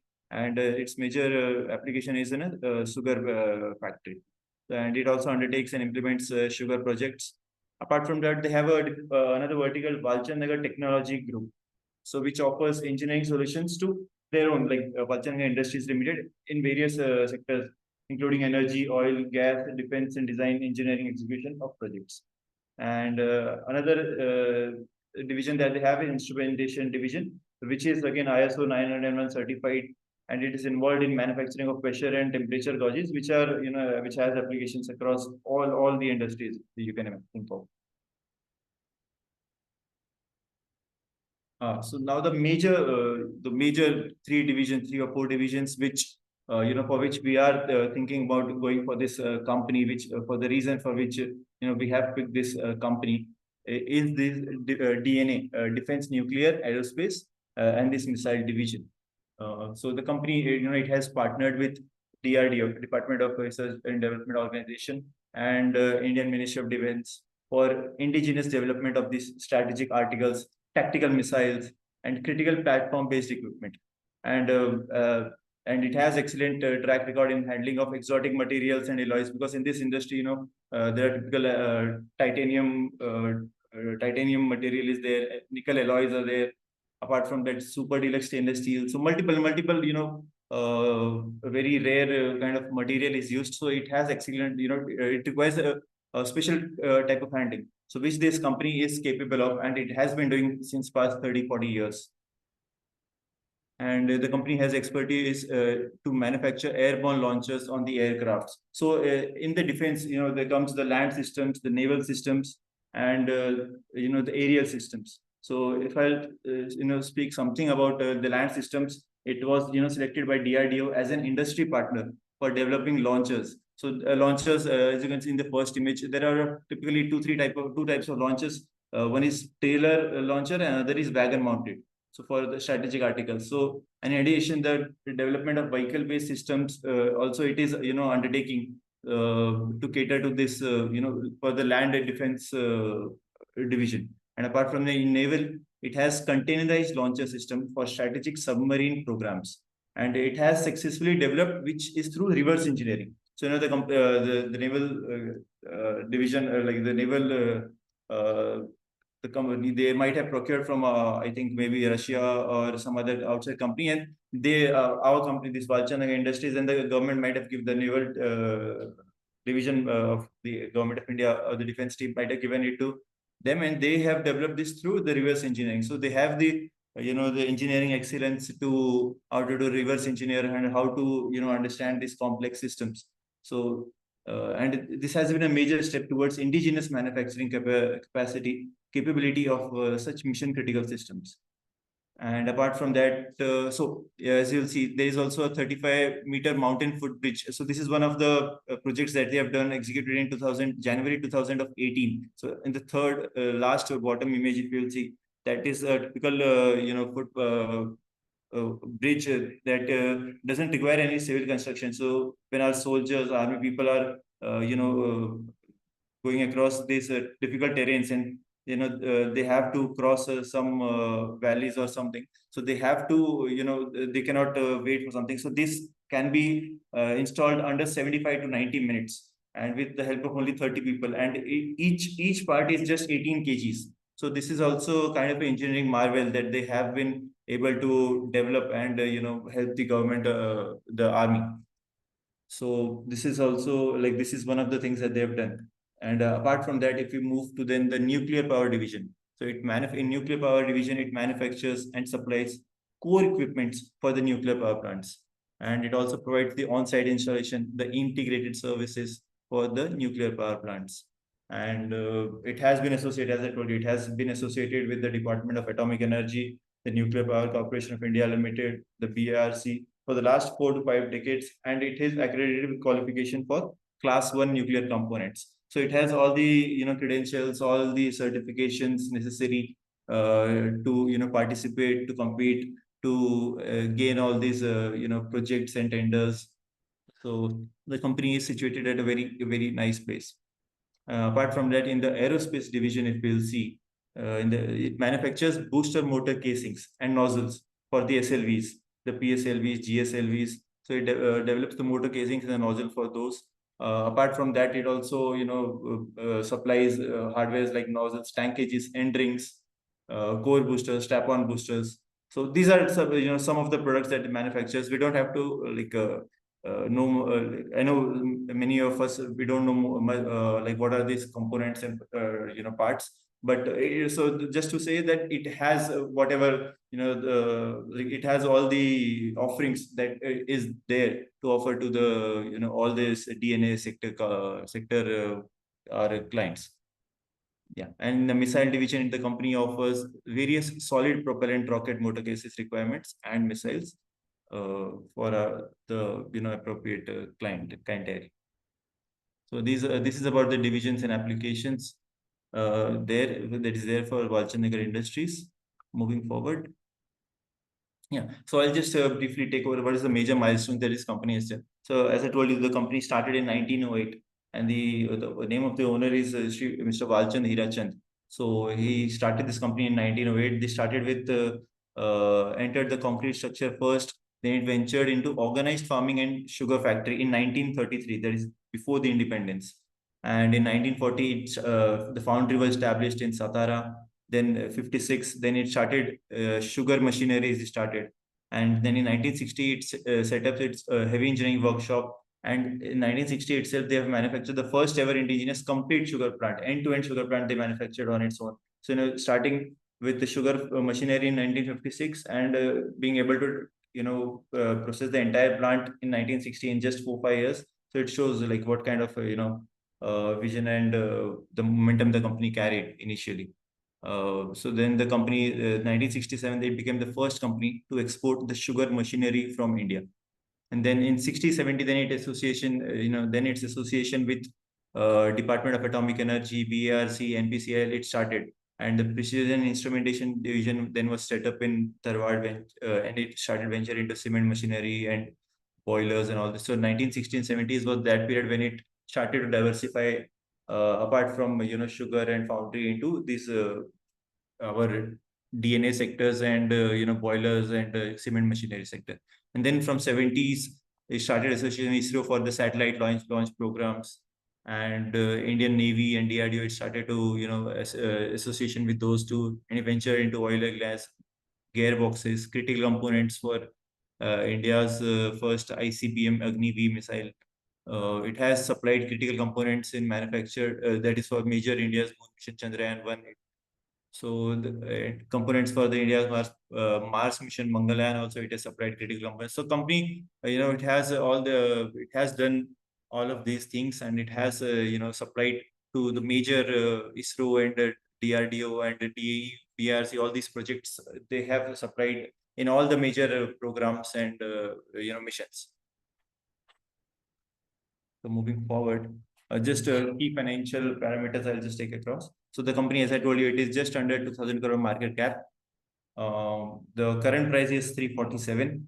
Apart from that, all the the key financial parameters that you'll see, it is not much exciting. The promoter holding actually is decreasing. It is 31.6% right now. They also have the pledged percentage of 63%. The sales growth is negative. The price to book value is also higher at 5.32. The current ratio is 1.27, which is also on the higher side, which is dangerous. Like it should be around 1 or less than 1, but it is higher. So it will not be able to it will not be able to cater the current liabilities with its current assets. So all those things are there. The stock P is not there because the earnings are negative for now.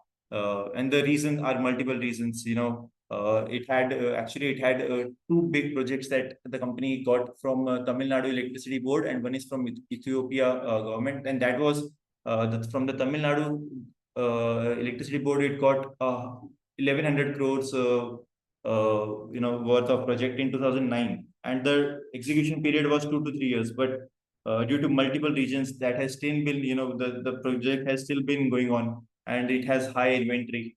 And for that reason, it has working capital issues with the working cycle. The debtor days are high. So all those, financially, the company is slightly in a tougher position for now. And the Ethiopia project also, it was a 700 crores project, and it is still that is also still pending. So all those inventories are there, and it had to do some write-off in 2021, 22 too.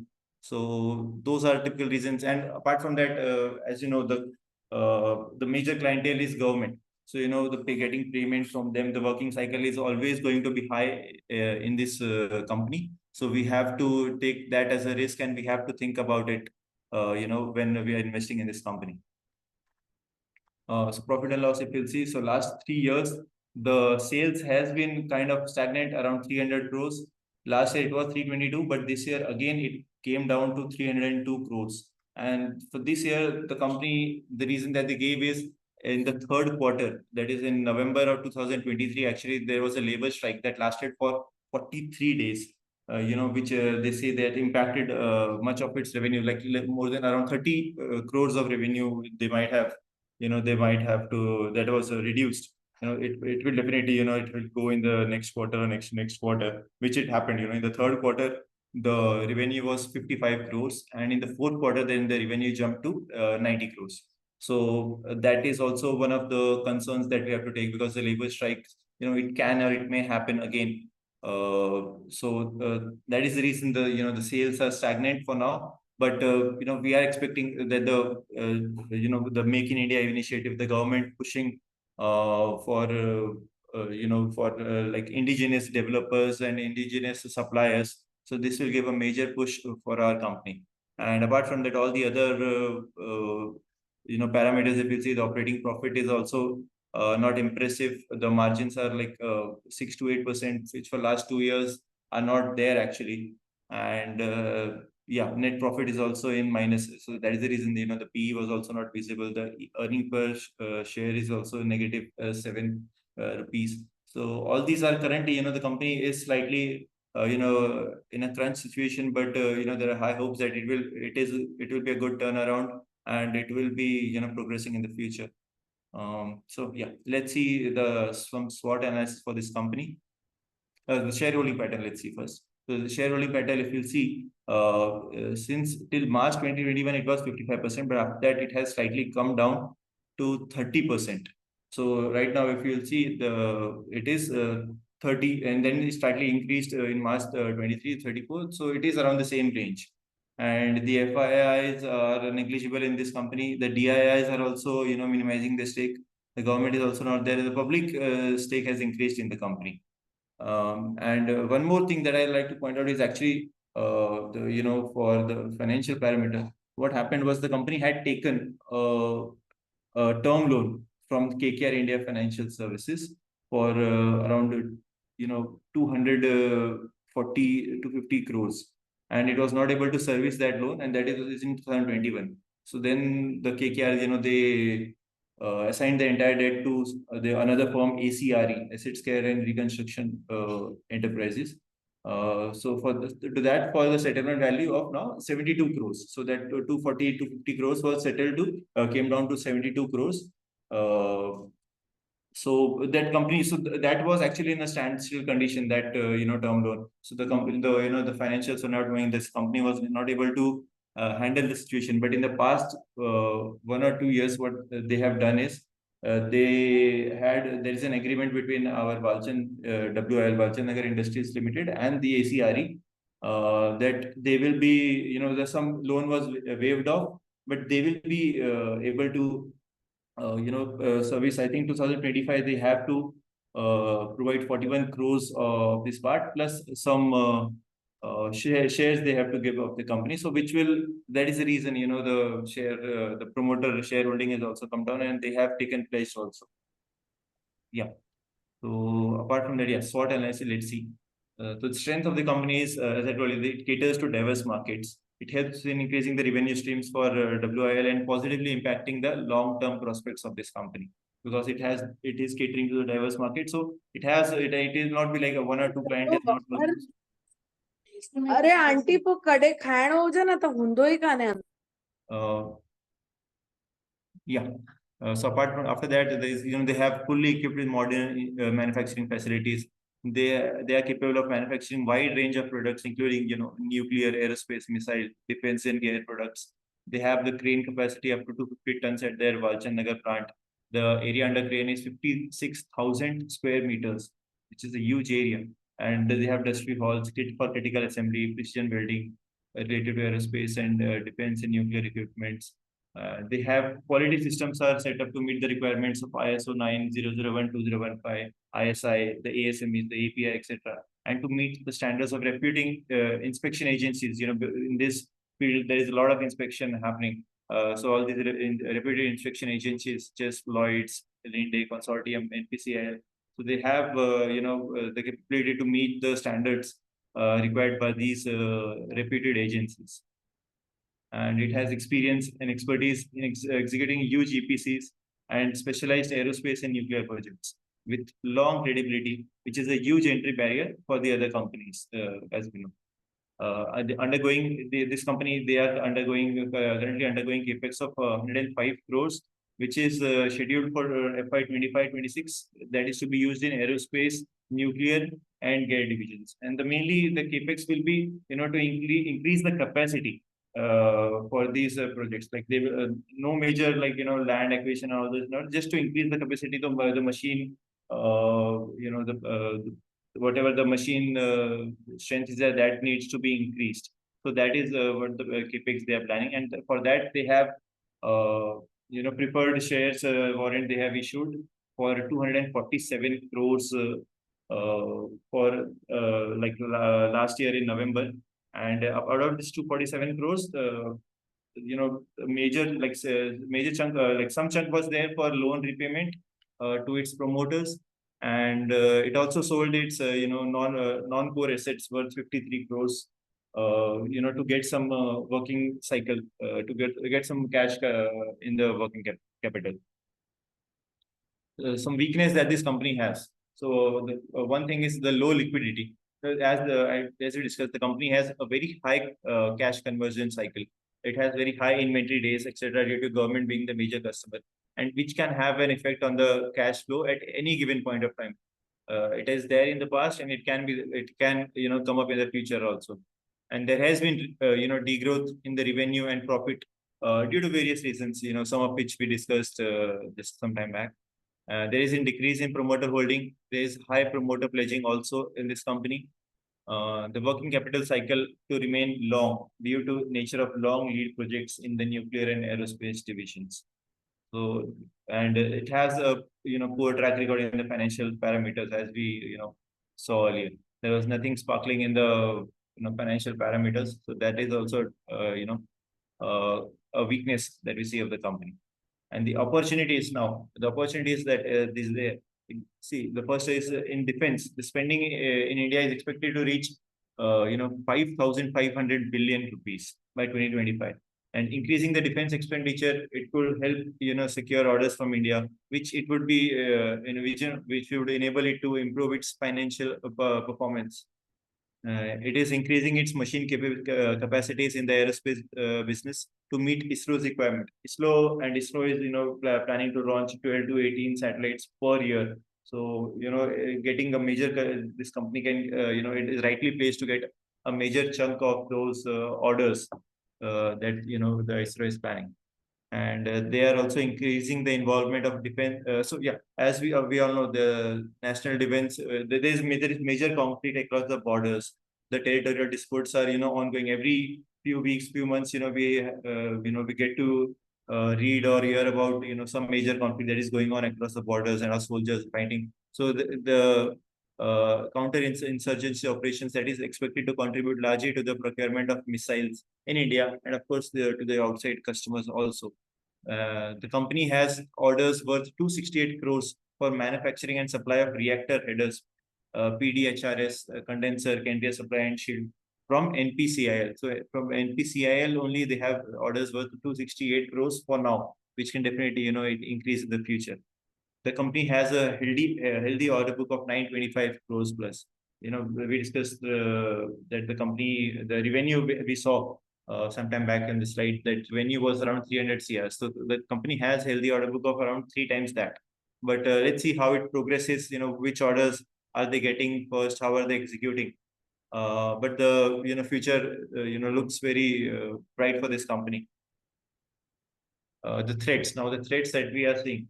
So the major threat in this defense market is there is a lack of transparency, there is insufficient information. These are the major challenges. That is the reason the company has not been able to do any JV with any foreign player to get some technology, as it has done in the other divisions, like the pressure gauge division, instrument division. It has tied with a company. In the cement division, it has tied up with some company, but it is not able to do that. In the defense division, which is not able to tie up with some pioneers from foreign players. But that is due to the reason because as we said, it is very difficult to get the projects here in defense department due to the massive corruption is also reason, the delay, the bureaucratic hurdles. So that is that will always be a threat for this company. The technological changes, the technology market, it is subject to rapid technological changes, and to compete effectively, our company, it has to focus on the core and less cylindrical industries, which it is doing, such as the gear, because the gearbox, it will always be there in in some form or the other, so that the company can cater to the aerospace, missiles, casings, and in defense also, it has to continuously innovate and introduce new products that gain market share. So it has to fight every time for the technology. It has to keep up, to keep pace with the market, keep changing, keep evolving. So that will always be a threat that it doesn't become, obsolete. And then the government contract compliance, all the major chunk is through the government contracts, and these government contracts, they are subject to several procurement laws, the regulations, beside the routine audits. And the result of these audits, it could lead to some civil or criminal proceedings, the ultimate outcome of which could be, some fine, penalties, repayment, compensatory damages. So, and also these contracts, it can get postponed, some orders, it can get delayed, postponed, like it has already happened in the past with the company. It can get cancelled out or terminated due to any change in the government or defense priorities. Government is changing priority of the company, of the department is changing. So all this will always be a threat to the order book or to the revenues to this company. So they have to always take care, be wary of that, and we have to handle look after these things very microscopically. And apart from the labor strike, last year, as I discussed last year, there was a 43-day labor strike which was there due to which caused a delay and 30 crores revenue loss, as per the promoters saying. And this will always be a threat to the project timelines in the future too. Yeah, so this was the SWOT analysis. Now, if we see the technical chart, with the monthly chart, if we'll see, so we can see there is a trend line breakout. The company, it around 250 rupees here, if you'll see. So it went till the resistance zone, it stayed there, and then it broke out. It seems to break out, but it has not yet closed the candle. This monthly candle, it is still not closed. But if it closes, so there has been, as Puneet Bhai in one of his group messages a couple of days back, he's told that the first thing will be the fundamental trigger, and then the technicals will follow, and then the fundamental news comes. So I think the fundamental trigger has already happened. The technical breakout has happened. I planned this we picked this stock last week. So from then on, actually, the stock has ran up 100 rupees. So the technical, I think the technical breakout has still happened. Now the fundamental news, it might just come, and it has come also. Actually, in the quarter 4, as we saw, the result very good. The revenue, it jumped from 55 crores to 90 crores, and which is expected to further increase in the quarter 1 of this year also. So the technical monthly chart, we can see the chart is breaking out. The first target, just the resistance support wise, we can see is 529, and the all-time high, then again it can reach at 1,000 rupees. So this is from the monthly chart, not putting any Fibonacci and all those things, just a simple chart I have drawn to get an idea. And apart from that, on weekly, if you'll see, you can see an inverse head and shoulder kind of a thing. And with this, just the inverse head and shoulder, as per the first, the second head that is developed, the target was 365, which actually it has achieved on Friday. It made a upper circuit of I think 580 it touched, and then it came down. It closed, I think, at a day low of minus 4.5 or 5% at 347 rupees. So it has already reached the first target. The second target, the head of the the first I was talking about the shoulder. Sorry, it was the second shoulder. The target was 365. Now the head target comes out to 455 rupees, which is still a good 100 rupees from here we can get. So this is the weekly chart. On daily now, if we'll see, it had given a range breakout, some time back from 250 rupees. And it, as I told you, it after that, the company, it didn't stop. It was on upper circuits for past, few days. And then just on Friday, I think it has some profit booking has happened and it has come down. But the breakout was, as you can see, with the substantial volumes. So it seems to that the breakout will sustain, and then the company, will proceed higher and higher. And just to go back, I did not touch upon the volumes in the monthly chart also. So monthly, if you'll see the breakout, this ongoing month, the volume is higher. The volume is higher, so it is, and it's been only 13 days. For 13 days. So in this, like only 2 weeks, within 2 weeks, it has given good volume. So it seems like this breakout will sustain. Let's see how the month closes. And on the weekly also, we can see this past couple of weeks, the volume has been decent. Yeah, so this is for the technical analysis. This conclusion. As we have seen that this company, it has established itself as a leading player in the defense, nuclear, aerospace industry. It has rich heritage. It has all the technical expertise, the credentials, the manpower, innovative capabilities. It has positioned itself as a trusted partner with all the responsible organizations. So it seems that the company is in a perfect place. These are some of the references that from there which I have taken, the website, the India rating, the report, screener website, and trading view for the charts. And some of the clientele, if you'll see, Bharat Dynamics, DRDO, NPCIL, Goa Shipyard, Mazgaon Tech, Bhavini, HAL. So you can see majority of it is, government players. Yeah, so this is from my side. Thank you so much for listening patiently. So let me know if you have any questions. I'll be happy to answer them. Thank you, Sailesh. Very good presentation. So I have one question. Out of all the 5 divisions, which division you are bullish on? The DNA division I'm bullish on, and of course the other divisions will also, they are like, because it caters to a wide range of industries, so those are also not that it's not like they will be on the degrowth side. So they are also growing, but the main thing that we are focusing on is the the heavy machinery division, as they say. not much on the foundry division, but the heavy machinery division, which is catering to 70-75% of the revenue, and it is on the ground to increase further. Okay, okay. Thank you. Can I ask Thank a you. question, please? Murli here. Yes, Yes, please.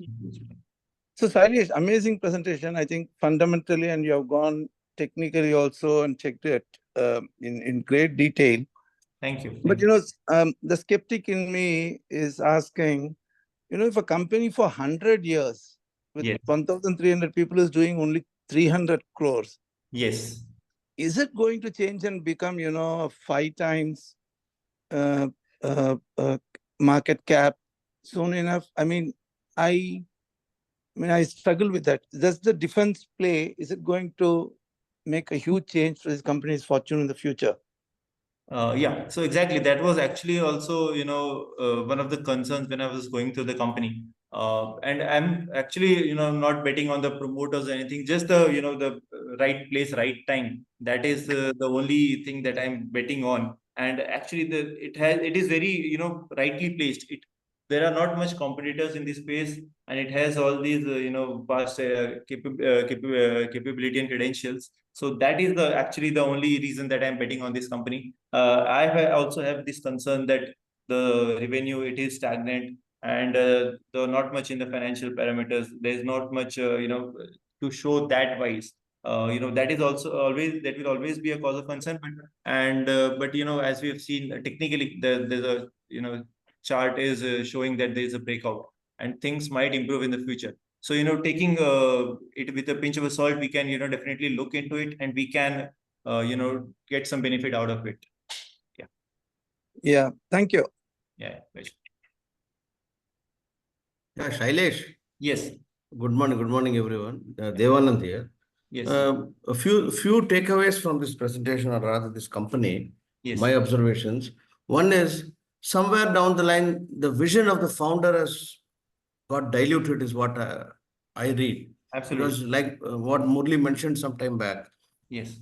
100-year-old company in various sectors Yes.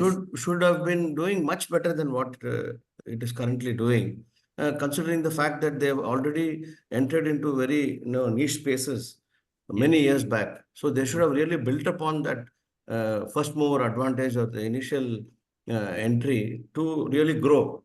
So somewhere I feel that the second, third generation of people who are running these companies, who took over from the founder, they lost their way, or their strategies were not aligned with the founders' strategies.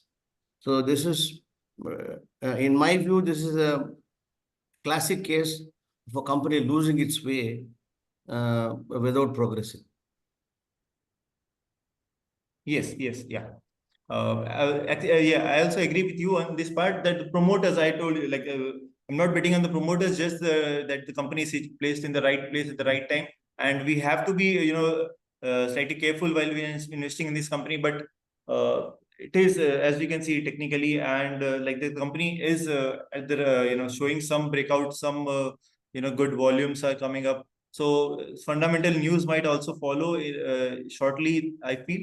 And we can definitely, with some care, we can invest, and we can get some benefit out of this company. But I totally agree with you that the promoters, the next generation promoters also, actually there's a new MD in the company, I think Chirag Doshi. He's been in the helm of the affairs. He's been at the MD since 2007, and from there on also, actually it has not much changed. So I agree with those points, but I think जैसा बोलते हैं कि बहती गंगा में हाथ धो सकते हैं, or maybe something is changing fundamentally that we don't know yet, which can come up in the future, so we can keep it in radar, or to get some benefit out of it. Shailesh, I'm Vivek. I have one or two questions. Yes. Good morning. Good presentation.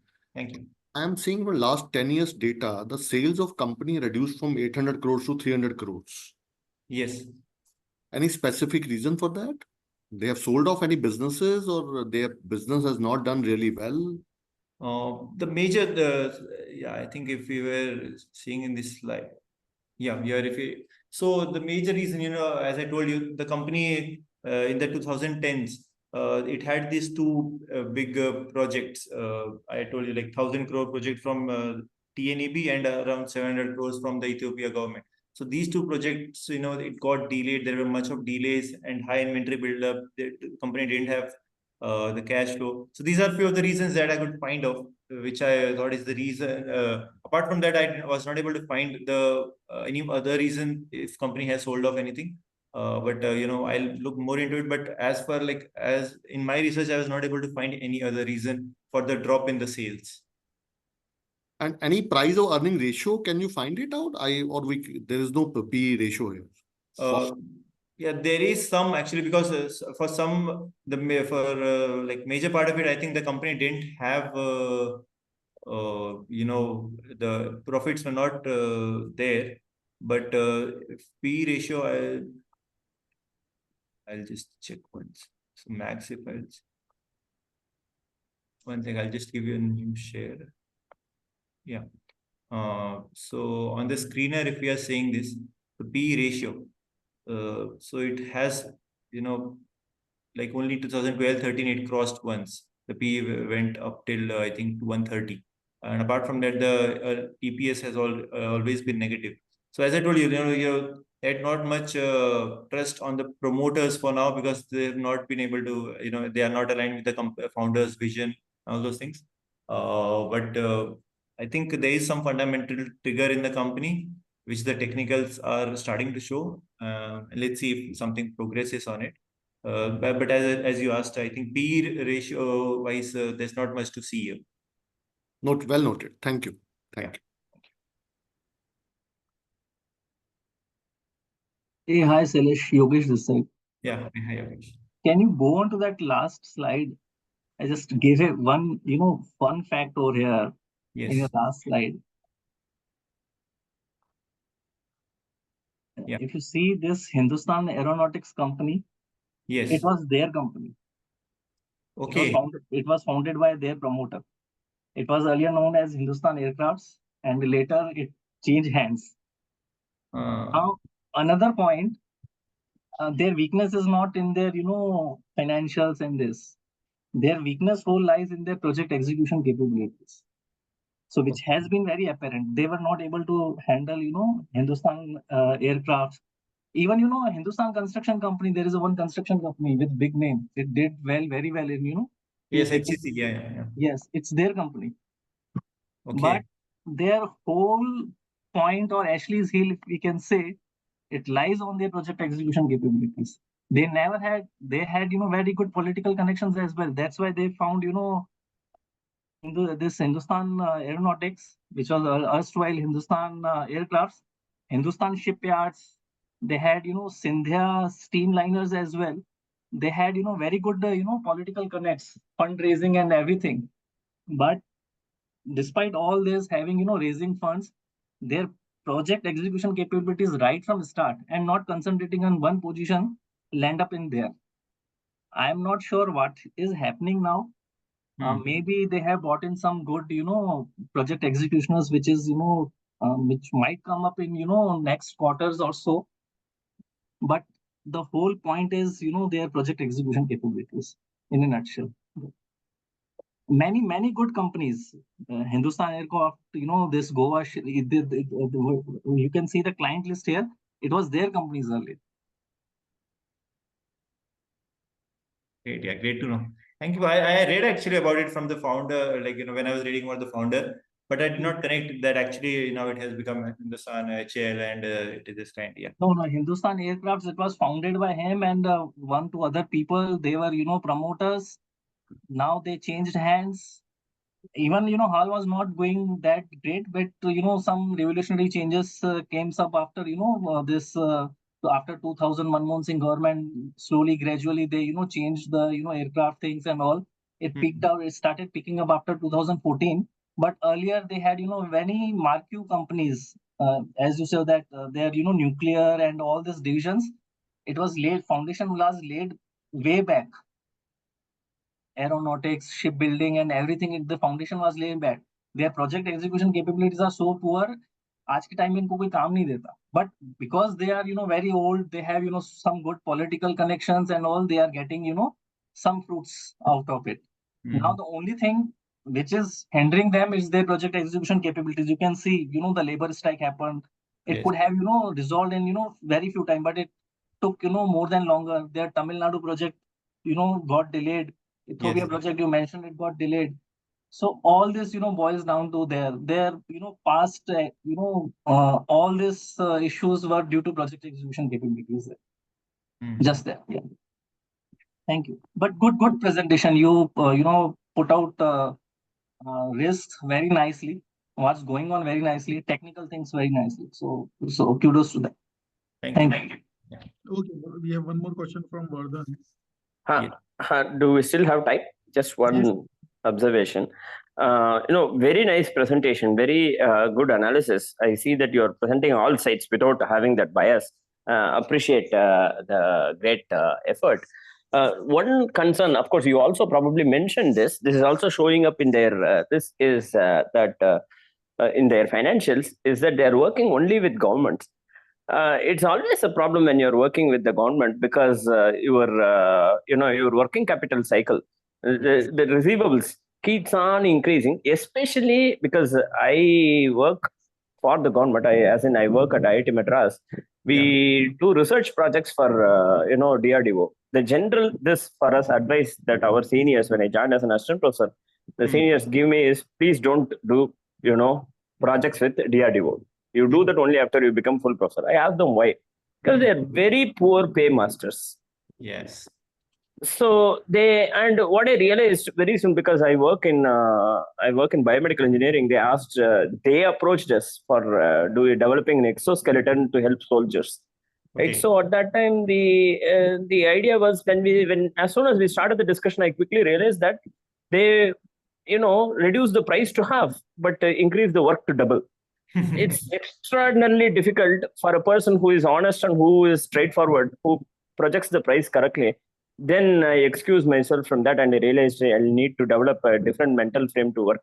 So the point is that they are very poor paymasters, and I realized it very quickly. And for companies, right? For us, it's not a problem. Anyway, get salary, so no issue. But for companies, if your receivables keeps on increasing, then it's a problem. That's also showing in the data that you showed that if you're working with government, this is a problem. Especially DRDO, it's a bigger problem. Even among government agencies, DRDO is, I'm saying this on the record, but everybody knows. So I'm not saying something that is not unknown. So DRDO is not famous for their, payment, keeping up to their payment cycles. It's a major threat for that. That's one thing that I saw. But anyway, very well researched, very nice. It came in my technical radar some time ago, but it kept on going on usage, so could not catch that. I'm saying for a trade. Yeah. Good. All the best. Yeah. Thank you so much. Okay, so I think we have different perspectives also here being mentioned. I'm happy about it. But one thing I think which we are missing as a group is what is changing in the company right now. Yes, past is bad, but what is changing now?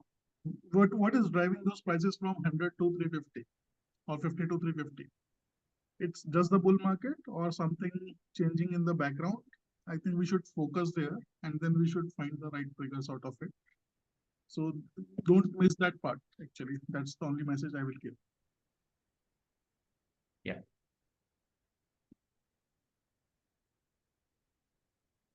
Okay, thanks, Salish. Thank you. Thank you for this. Now the time has come for your fastest fingers first before we go for a break for an hour or so. I hope you are able to see my screen now.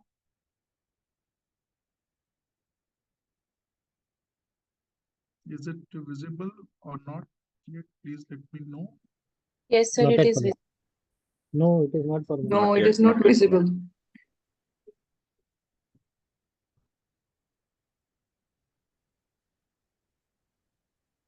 Yeah, visible now. Oh, it is visible, possibly. Yeah. Right. So fastest finger first, how it works out is I will put two questions. you have to choose the correct option. One of the examples I have given here is, for example, Alpha Learners Day is on which date, and you have to choose one option. This is from the past example. So what you have to put in the chat is option only, not the full date, so that you have to be fastest, basically. For example, last Alpha Learner Day was on 26-27 January. Option was A, and you have to put in chat A, basically. So I will ask two questions. You have to be fastest in both to get 250 rupees voucher from me. So let's start. Question number 1 is coming up. Which company has been involved in exporting sugar machinery out of these 4?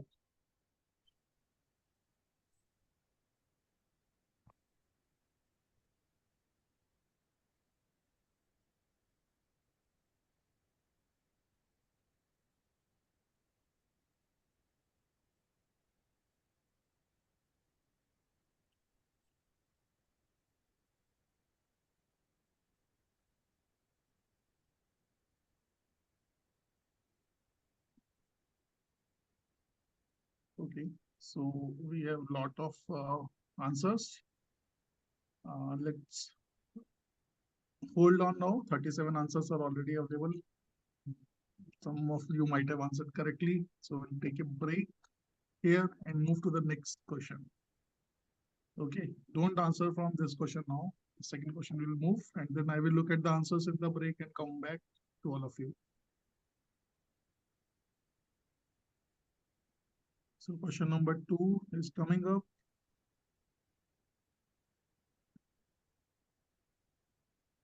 That is specifically on Walchandnagar. What is the order book size they have?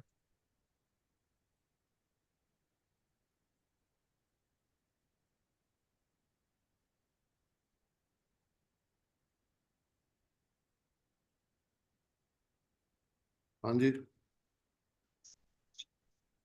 कहाँ पे? Okay, so I think you would have answered this as well. So I will stop sharing this question now.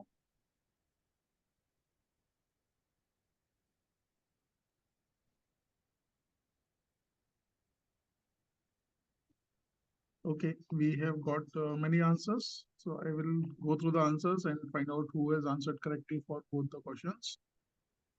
Okay. So, so we are done with the session number 1 for today. Morning session is completed. All the 3 presentations are very, very good. Excellent. It has shown the movement of ALD from the first session in October last year to session now. The presenters have improved on the presentation skills itself, and they're doing a little bit better research also. So it will definitely motivation for all of us basically to take that next step. So fine. Shall we meet now after 1 hour exactly, around 1:15, and close this session, morning session? Thanks to all who have joined, and I hope they are learning out of presentations as well. So let's break out for an hour and come back around 1:15. Thank you, Puneet, and all the presenters. Very well done. Yep. Thank you. Okay, let's be back at 1:15.